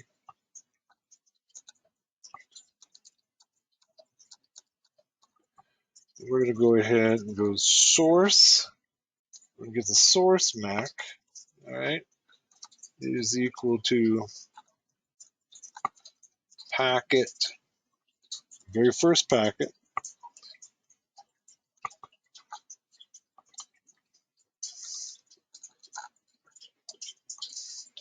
And then we're going to get the destination MAC.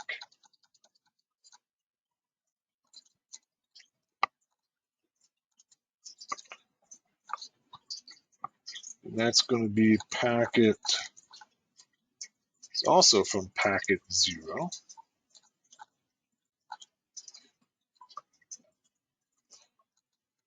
ADDR1. And then we're going to get the B SSID. All right. Remember, that's the MAC address of the AP. That's going to be from packet 0. And ADD. So this is that third field in that packet. All right. Then we're going to, that's a try, then the accept.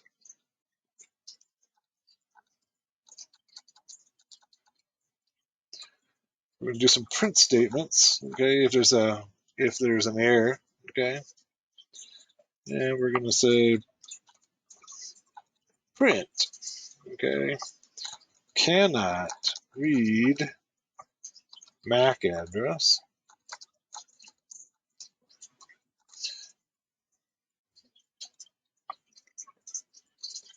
And then we'll create print, and then the string of the packet, and encode in hex.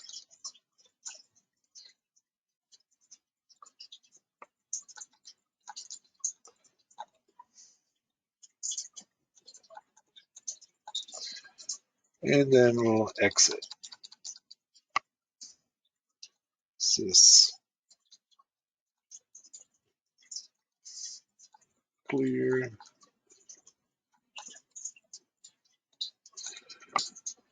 And then we're going to create another try statement. 1, 2, 3, 4. Try.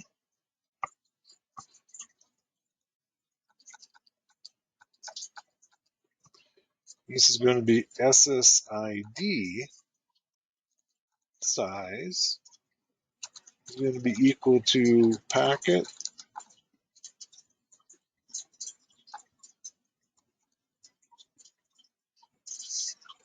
and then we use the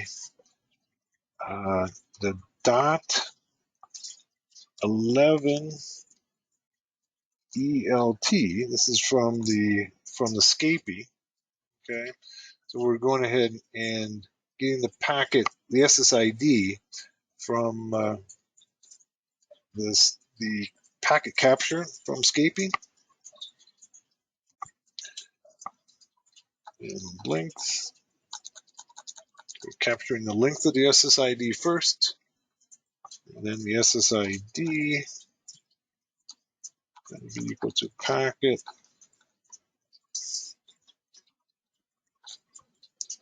0 dot 11 ELT dot info,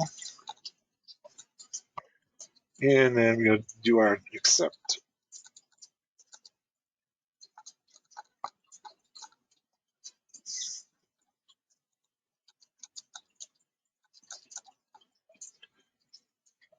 Yeah, David. Yeah, these are all Scapy features.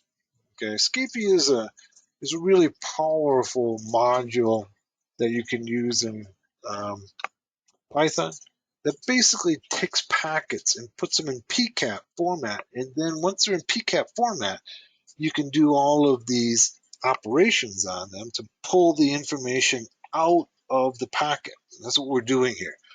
We're going ahead and we're capturing the packets, and then we're going ahead and doing these operations to capture the source MAC, the destination MAC, the BSSID, the SSID. So we're getting all that information that we can use in our scanner.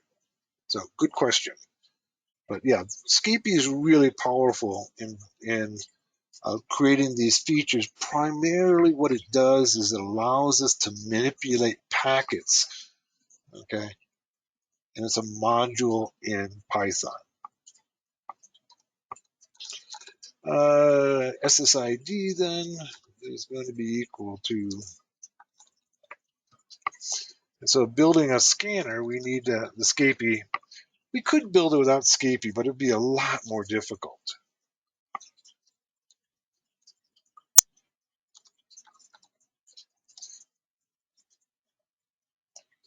All right, so that's one of the key elements right here is this sniff packets function, okay?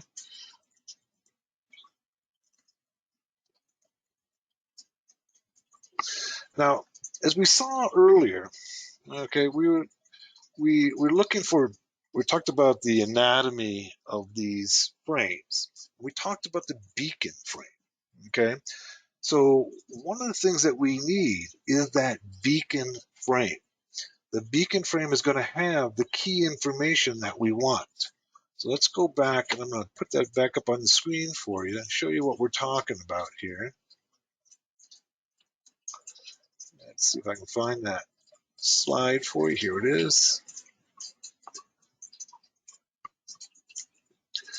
Okay, so here's the beacon frame. I don't know if I'm going to expand this on the current slide. All right, you see the beacon right here? It's type 0, okay? And then it has a subtype 08. So to be able to get our scanner to work, we need to first be able to identify, okay? Can you guys see what,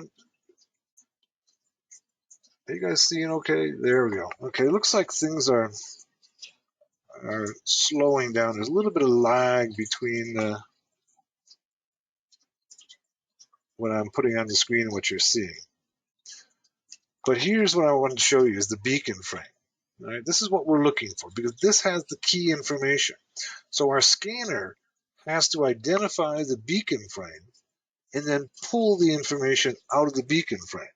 So here it's type 0, subtype 8. So that's what we're looking for. All right. That's what our next function is going to do. Let's go ahead and look for that beacon frame. All right, so in our comments, I'm going to slow down here a bit, let our screen catch up. Okay, the screen is caught up now. You can check to see whether the packet is type 0 and subtype 8. All right, that's what we're looking for. That's the beacon frame. So to do that, we're going to go if packet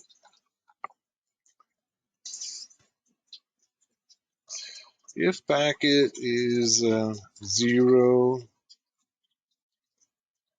type, okay,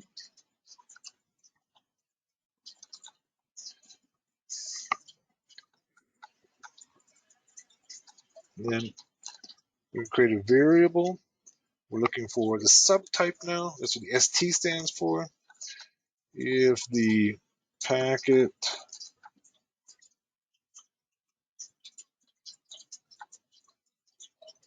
zero dot 11 subtype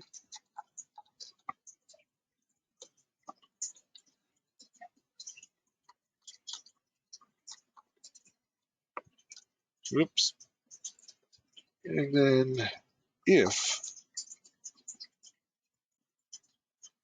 the string of the subtype is equal to 8, that's what we want, right?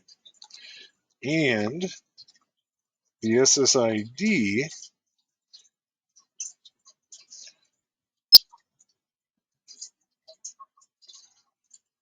is not equal.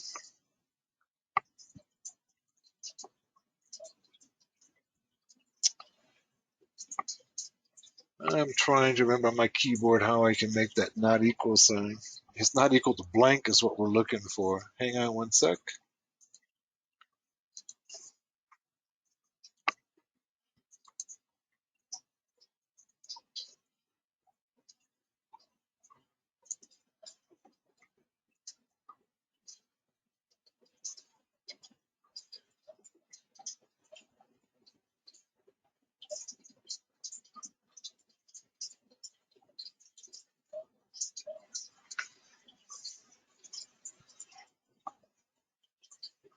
All right, I guess it's the Alt key. Okay, so Alt equal. This keyboard's not working. Let's try it again. Alt equal.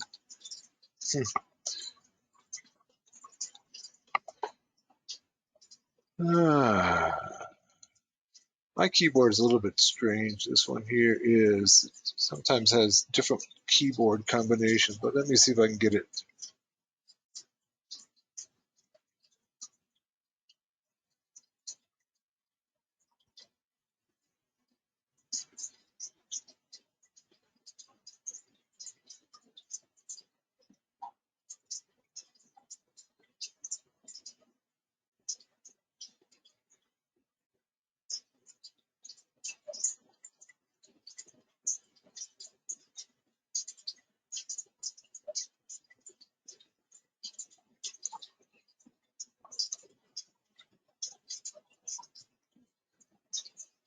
Yeah, that should work. David says just use the, there's actually another, there's a way to go ahead and put the slash, there we go.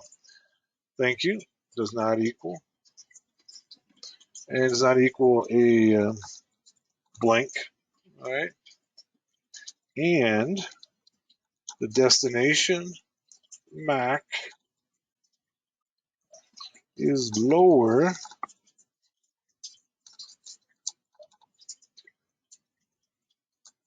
than FF, FF, FF. In other words, less than the broadcast MAC address.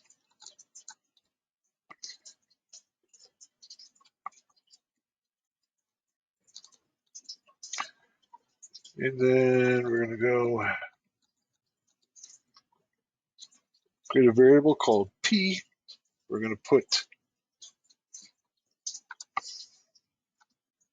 the packet into it.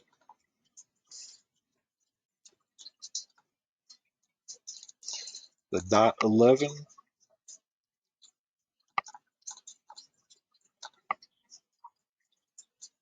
And then create another variable called cap.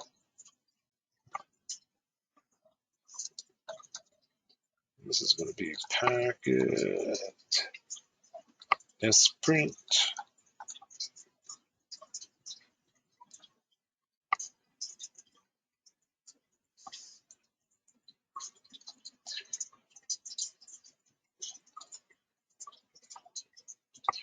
And here we're going to print the .11 beacon.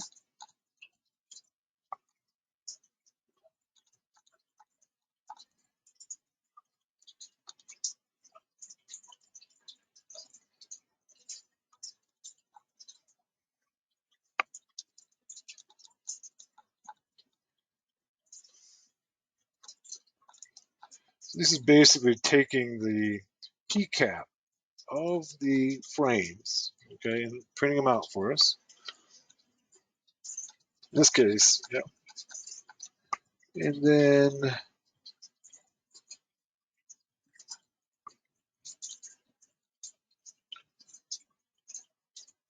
I'm going to continue on to the next line.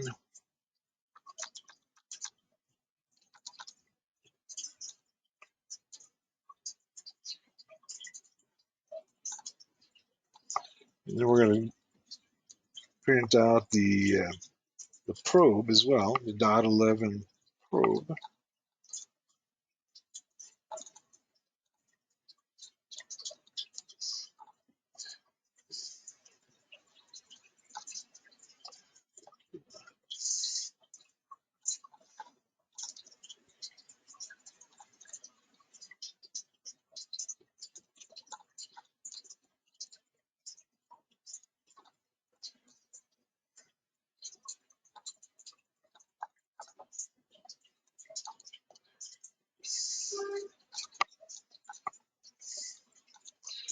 All right, make sure I have that all. Missed that quotation mark there.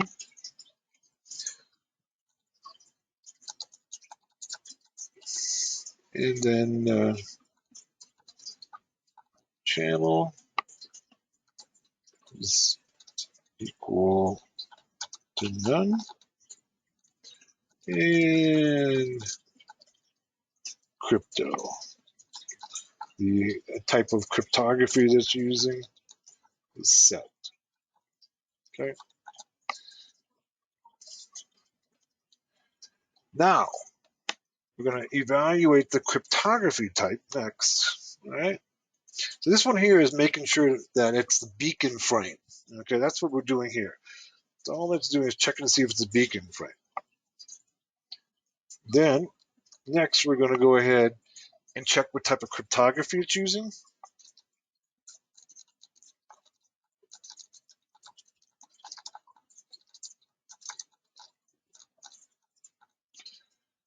Okay, so while, we create a while is instance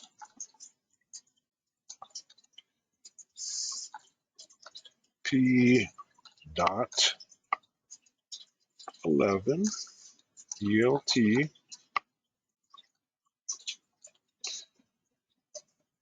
should be a space there in that while statement. Yeah, thank you, David. You're right, I did. Thanks for catching that. Then we're going to do a try.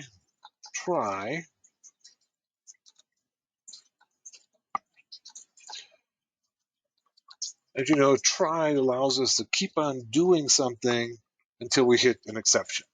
Okay? So we can try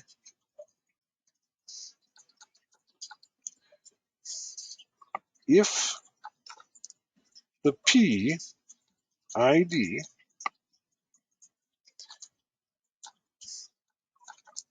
is equal to 3. Let me fix that.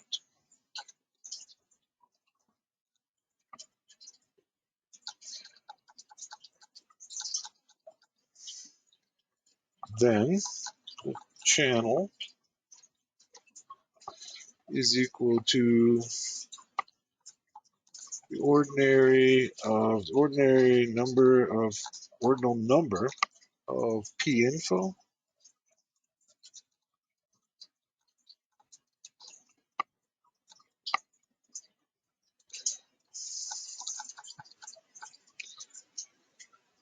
if, this is else if, right? Else if the PID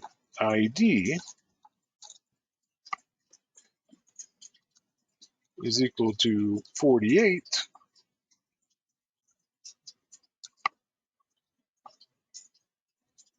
that's the identifier for WPA2, okay? Then the crypto add, we'll put in WPA2, WPA2.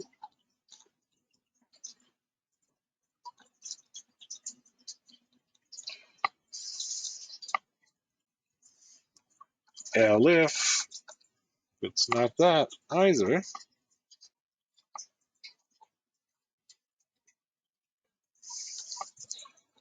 PID is equal to 221, and P info starts with, we got my S in there, starts with, and then what we're looking for here is some hex, okay, that we will indicate that it's WPA.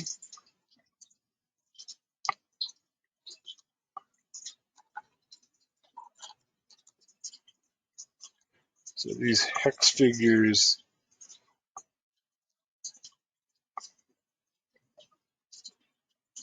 will indicate WPA and not WPA2.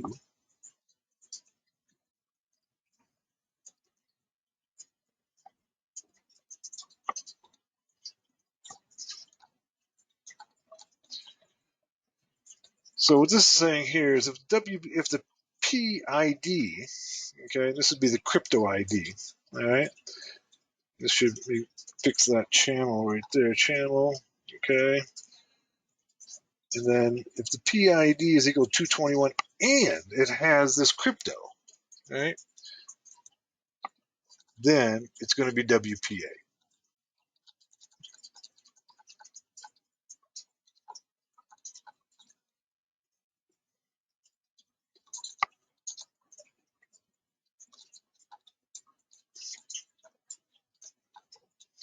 See how we're identifying the cryptography here that's being used. And then the accept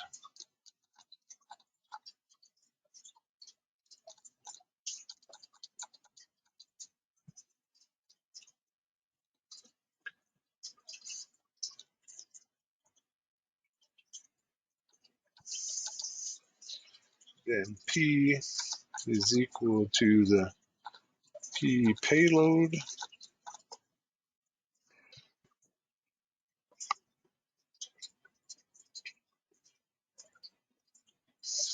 And basically what we're going to do next is we're going to check to see whether or not the way that the packet indicates WEP is different than the way it indicates the WPA and WPA2. Okay, so we got to do a little slightly different algorithm to check to see if it's WEP. All right, so that's what we're going to do next. I'm going to put a little note in here. Check whether privacy is in the packet. That's an indication that it's using WEP. All right, and then if not, then we're going to consider it open. Okay. So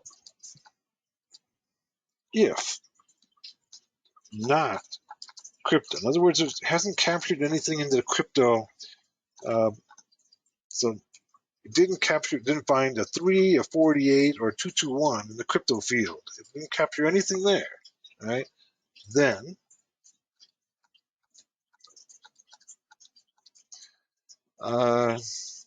if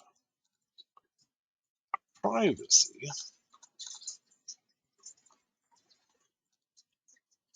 in cap.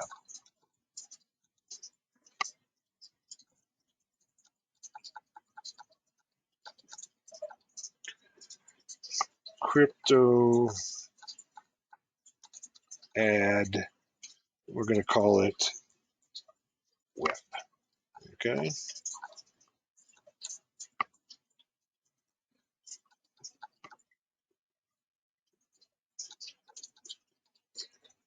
Else,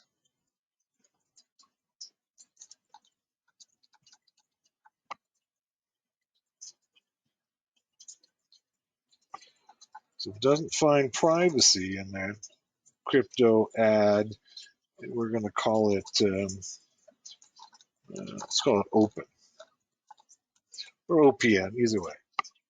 Okay. So if it doesn't find the privacy, then we're going to, David says, mess up the double quotes in the starts with brackets. Did I? Okay, yeah, I did. Thank you.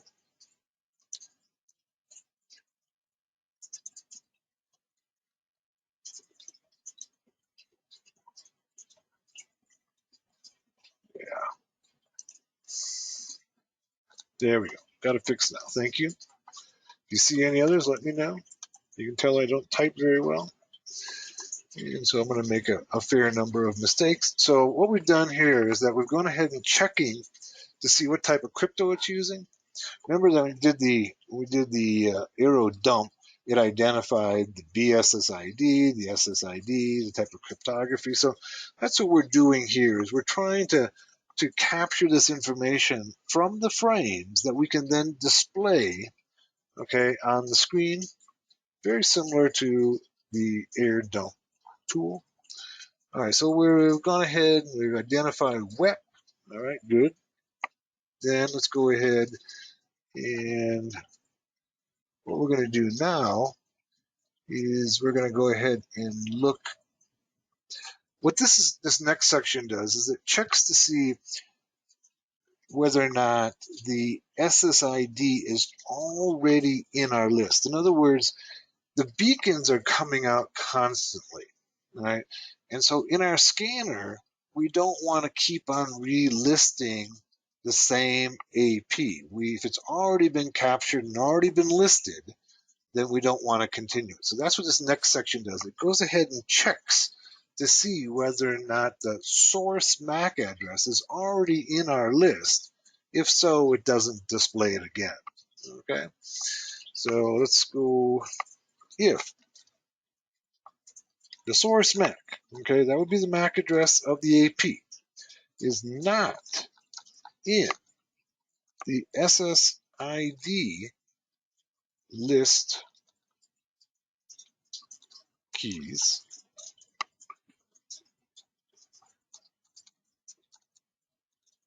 If it's not there, then go ahead and list it. If it is there, then don't list it.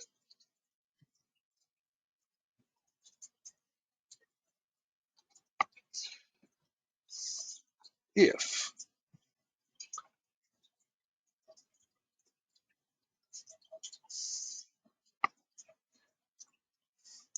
zero zero 50 F204 104 A 0001104 is in, I'm taking a string of the packet, in code and hex, okay?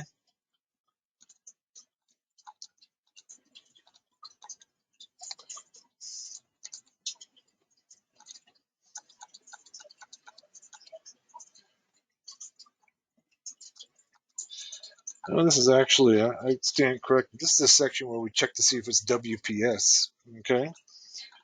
WPS being the simplified method of connecting to Wi-Fi APs. Okay, so we're looking for this in the packet in hexadecimal. If it is, then it's using WPS. We haven't addressed WPS yet. So here we go here.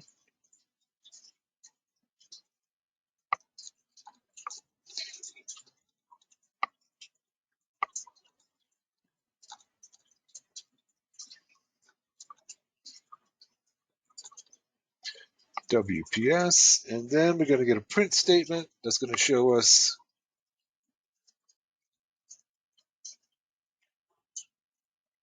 okay.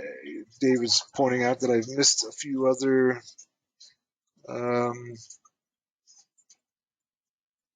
yeah, thank you.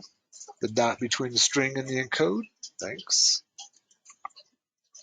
And points out I missed some.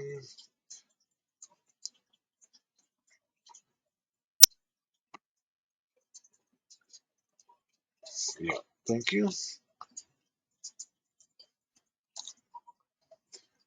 There we go.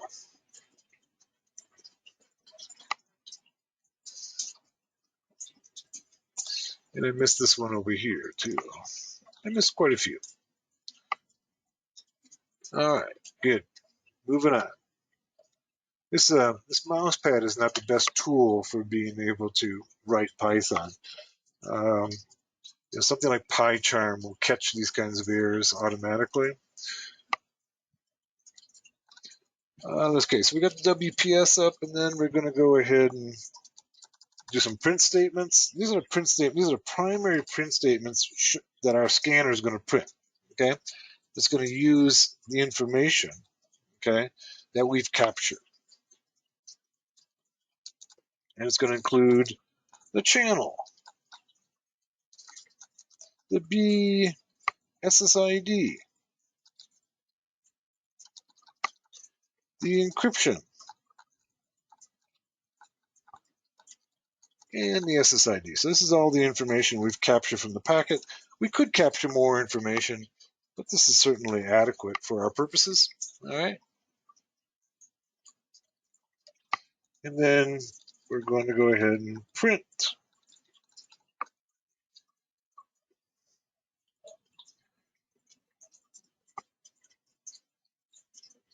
the new APs. We're going to put in a little plus showing that it's a new AP plus.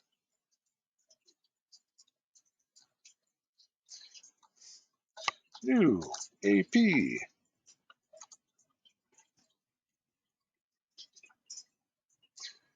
And the channel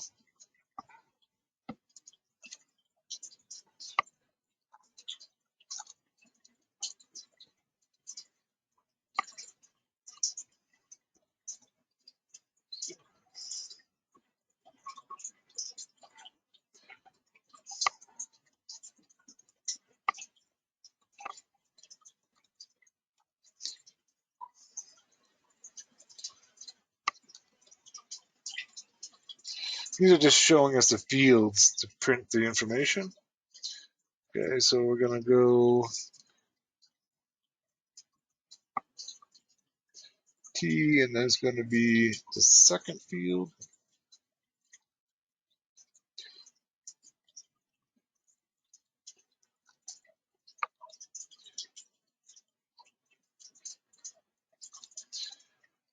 And then the third field, up to 5 characters. This would be the SSID.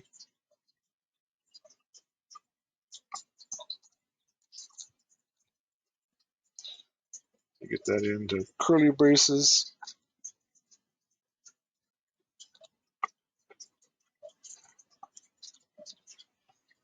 And then format, channel, G, SSID.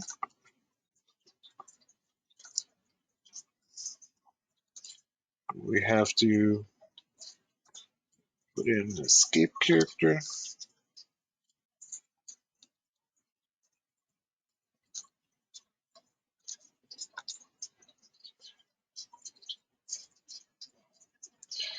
and then join crypto, and finally the SSID. Let me make sure I've got all of that correct. All right, let's see, new AP. Okay.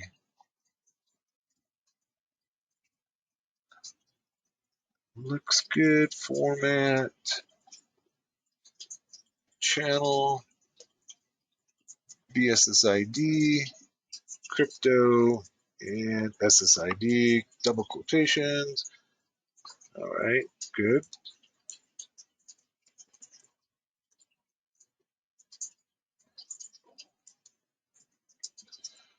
Okay, open double quotes. Yeah, that print statement needs a double quotes, right? Thank you, and it closes.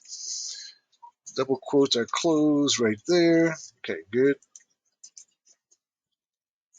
And then we need the SSID list. I'm creating an SSID list that we used earlier. SSID list. Make sure I got that spelled right. This is going to include, of course, the source MAC. So this is where we're checking to see whether or not the source MAC address is in this list. Okay. Actually, we're creating a list right now.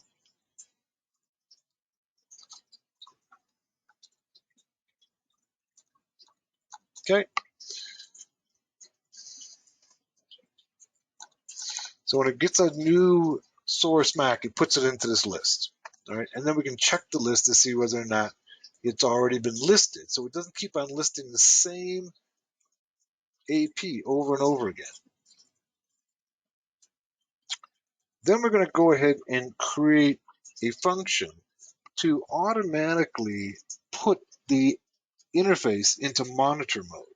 All right, so we know that we need to go ahead and put, whenever we're doing any work on these wireless, we need to put the adapter into wireless mode. So our script's going to do that automatically. All right, so we're going to, let's go ahead and put a comment in there and say define function to automatically place interface into monitor mode. So if it's not in monitor mode, we'll put it there. We're going to create a function. Okay, go setup underscore monitor. And with the interface. Okay. And then we're going to make a print statement. Print.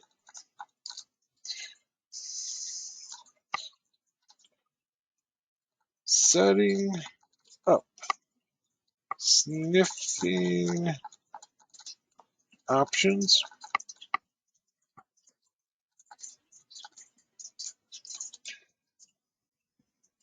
Need to close this quotation mark right here, parentheses. And then we're going to use our operating system module for operating OS system. And we're going to use the system commands ifconfig.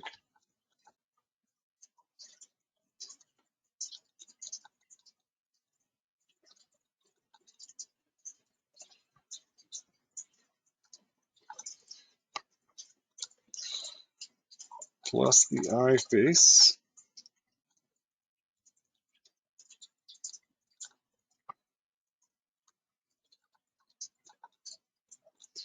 So we're putting the interface down first using the operating system module. So we can use operating system commands. And then we're going to try OS system.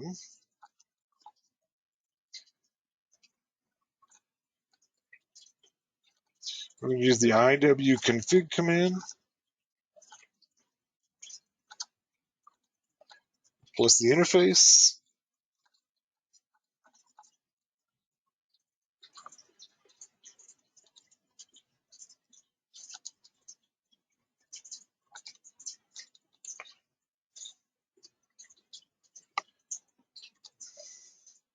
Mode monitor.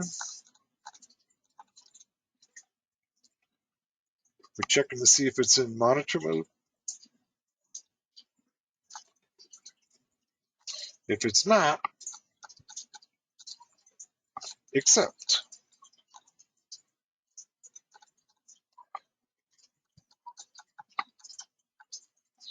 Print. Failed to set up your interface in monitor mode.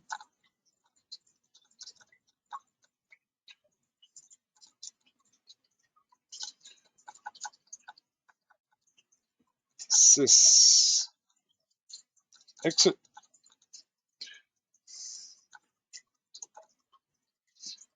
And then we'll go to using operating system again. We'll go ahead and put the interface back up.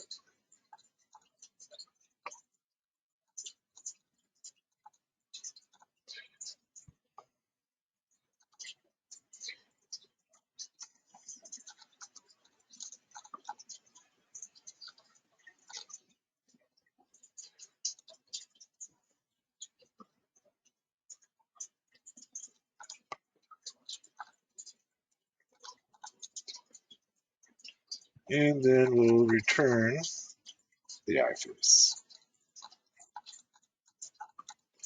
Okay, almost done here. Okay, David says needs a blank before the down. Yeah, you're right. Thank you. Good. There's a blank there before the up. Okay, good. Catch anything else, let me know.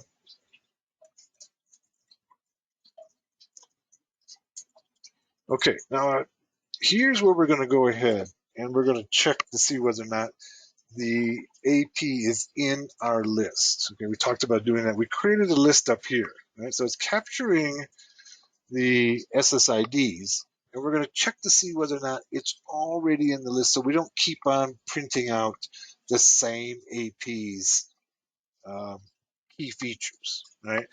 So these beacons are coming out constantly.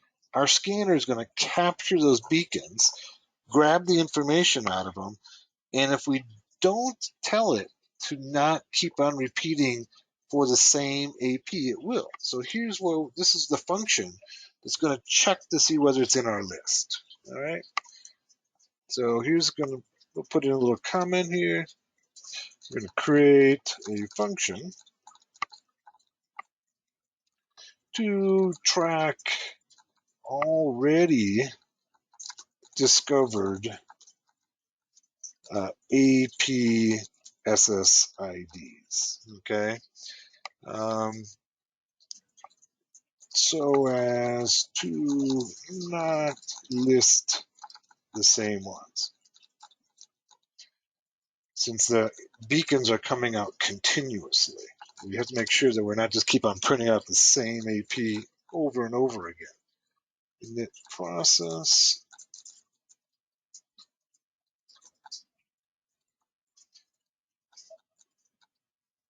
Make a global SSID list.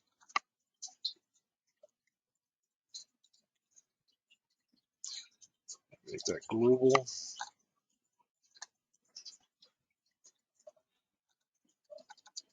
And then SSID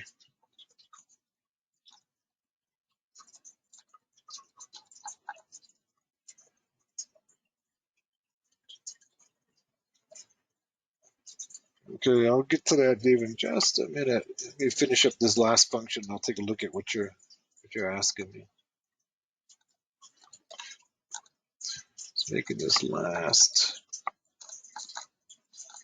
global S, and then S is equal to configure L2 socket iFace is equal to new iFace. Okay. Now, see, David says, not sure if it works as a blank between the command and the opening bracket, like the last OS system statement. Okay, let's see. Right here? Yeah. Thank you. Yeah. This one here as well. Okay, got a couple of those. So thank you. Once again, this is why you want to use something like PyCharm or another IDE that's specific to Python. It can pick up these kinds of errors as you're typing them. Okay. And let's see, we got the SSID list. What else do we have? Oh, we also got to check to see whether or not there's root privileges, right? Notice we always use sudo in class, right? So now what we have to do, we're using the scanner. We got to make sure that the user has root privileges. So that's what we're going to do next. This is a function that's going to check to see whether or not they have root privileges. Sudo, I'm sorry, define a function to check whether root privileges.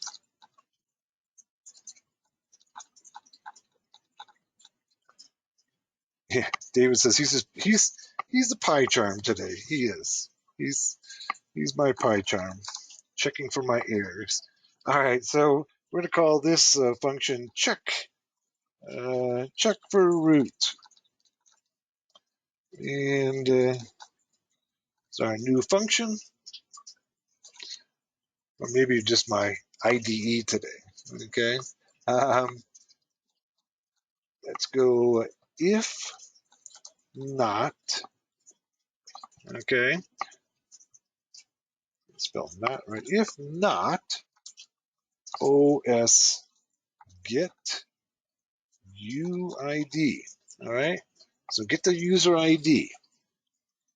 If when it gets the user ID, all right, and it's not 0, which is root, okay,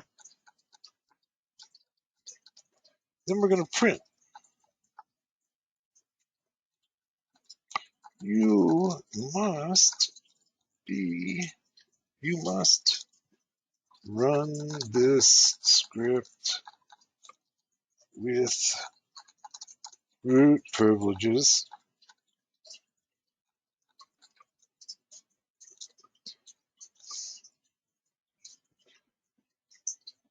and then exit.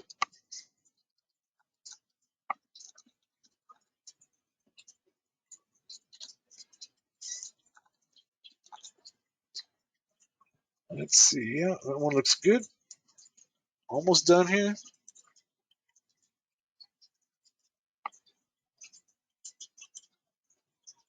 And then we're going to just put together the main body. So we've got all these functions. We've been able to, one, identify whether or not the beacon frame, extract the key information from the beacon frame. We have created functions to determine what type of encryption is being used. We've created an SSID list so we don't keep on repeating the same SSID. And now we're going to use all of those functions to print out this information on all of the APs around us. All right, so this is going to be the main body. So then we'll be all done. Main code body.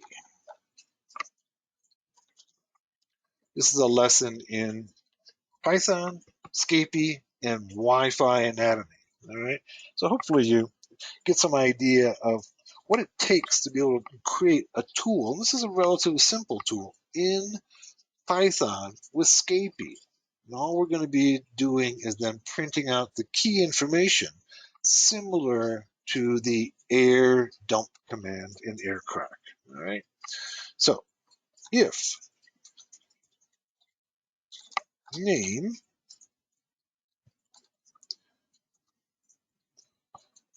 is equal to main,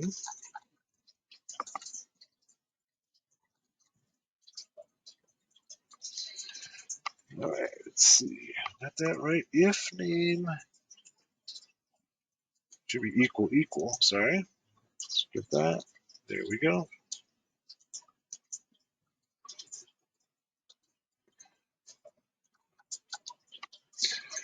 Okay, signal, signal,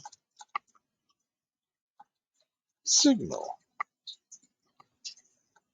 SIGINT, signal handler. You check that statement. Some typos here. Signal, signal, SIGINT, signal handler. And then remember our usage, okay, function. We're using it here. We're going to use our other function of check root.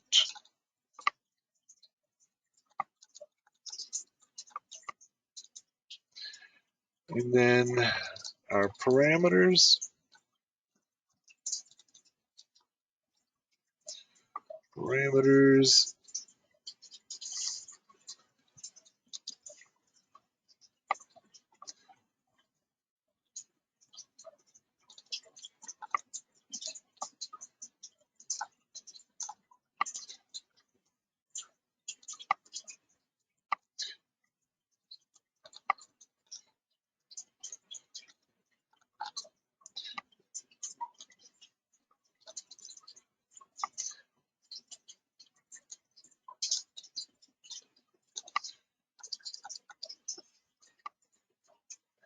And then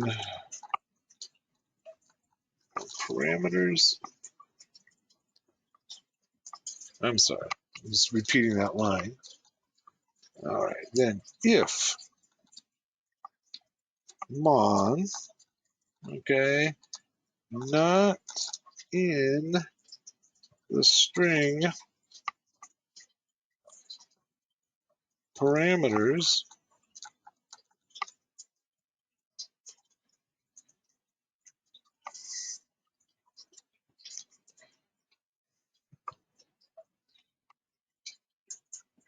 and let's see, we're checking for the dash I, right?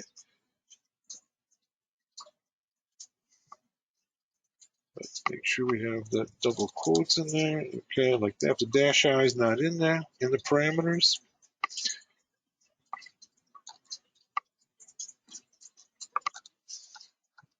we're checking here now that, okay, so sorry, we'll resume tomorrow. Serge has to go. We'll finish up what we're doing here. Got a couple more lines to enter into our Python script here. We'll test it tomorrow, and tomorrow we'll get our Wi-Fi adapter working, either in VMware Workstation or in Oracle's VirtualBox. So we'll see you then. We're almost done here.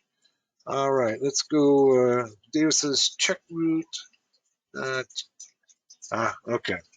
Thank you. Underscore, not a dash, but an underscore. My PyCharm is working. Checking all my errors. So if mon not in the, if we don't have the parameter dash I, all right, in there, then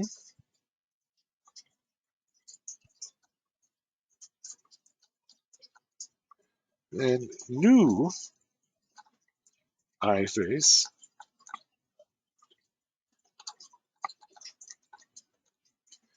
setup monitor with the parameters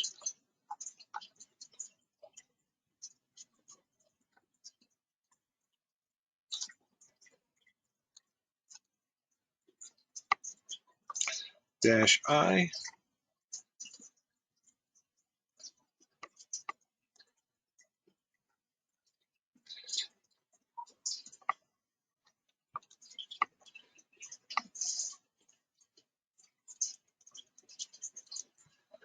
Just a few more lines to go here. Okay. Oh, come on. I'm hoping it didn't crash. Okay, good. All right. Else.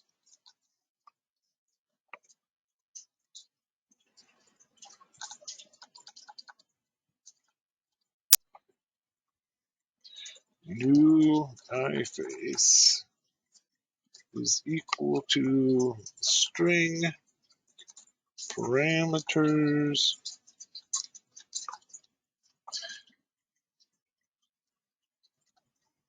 with the dash I in it. Just basically making sure there's a dash I in the parameters. That's all it's doing. And then we're going to go and initialize the process.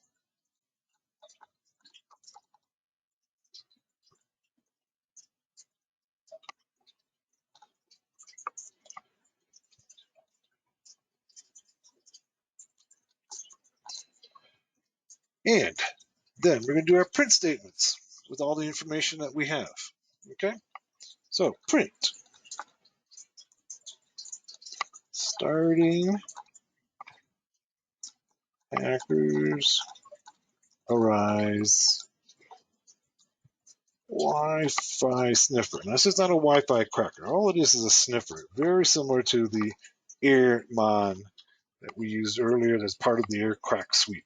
All right, let's put in our double quotation marks around our print statements.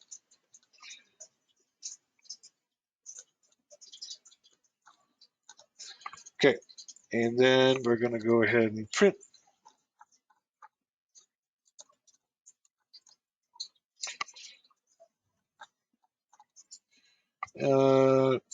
sniffing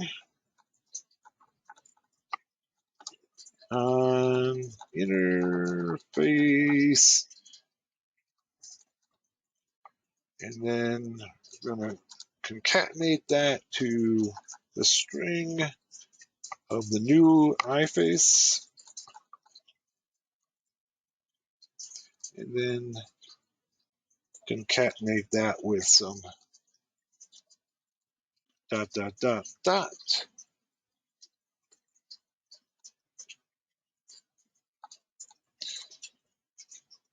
And then we'll start the sniffing. Sniff, double F, and we're going to sniff on iFace, okay, which is equal to new iFace, all right? And we're going to be using the sniff packets from above.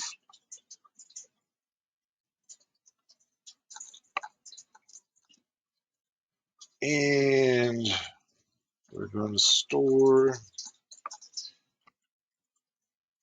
equal to 0. Okay, I think we're done. Let me just do a quick scan of it, make sure.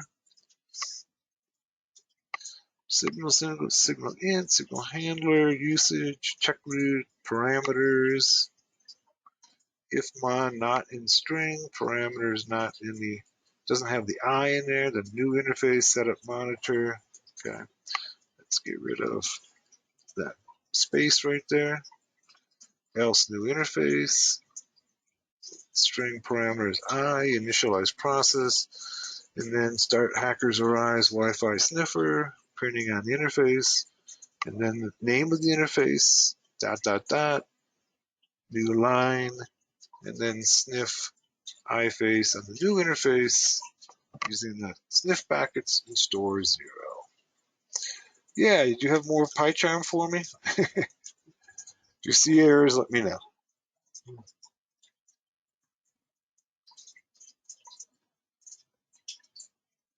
Just want to go through it and see if I see anything that's obviously wrong.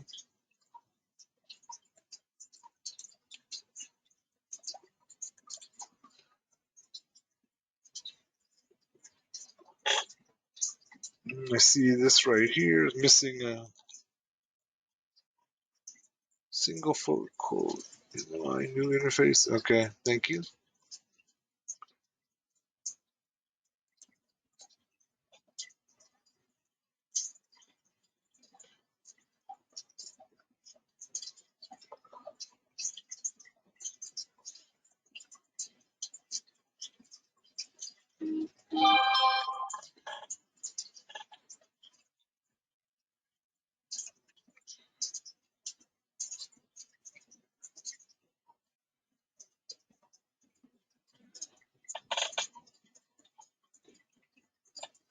I'm not sure what we're talking about, David, but I appreciate your help. Where are you seeing that?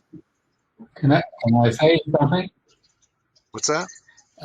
Because you have no line numbers. You have no line numbers. It's Yeah, very difficult. right, exactly. You have the statement new iFace equals set of monitor parameters. You have a double quote in the beginning of the There you go. -I and a single quote at the end. I Now think you have line numbers. Hang on a second. I just put in line numbers for you. Now, what line? You see the line numbers yet? You can't see. Okay, hang on a second. There, it should popped up just now.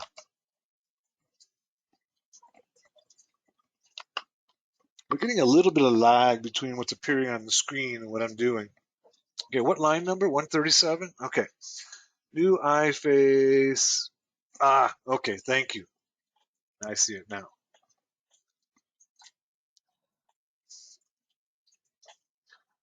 All right. Is there any more of those? Scroll up.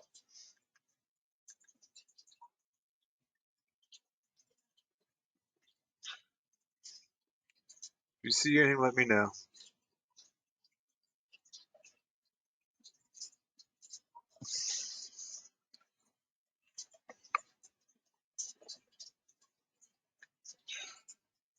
Okay, well, let's go ahead and we'll save for the testing of this for tomorrow. All right, we'll start the same time tomorrow. I may be using VMware. I'll work overnight to get this thing up and running on Oracle VirtualBox. If not, I'll switch over to VMware, in which case David is asking me to scroll up a little bit more so he can check my code. But we'll check it tomorrow, David, around line 90. Okay.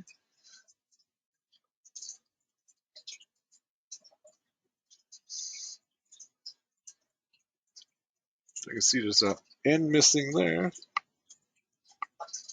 102. All right. Setting up sniffing options.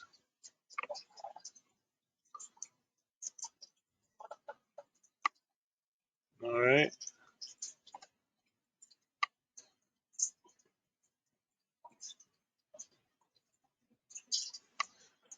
Okay. Thank you all for coming. We're going to resume this Zoom class tomorrow at 9. I'm sorry, at 3 p.m. UTC. We'll test out our script, see how it works, and then we'll go on and crack. Tomorrow we'll work on WEP, WPA, and WPA2. And if we have time, we'll do WPS as well. Thanks for coming, and see you tomorrow. Bye.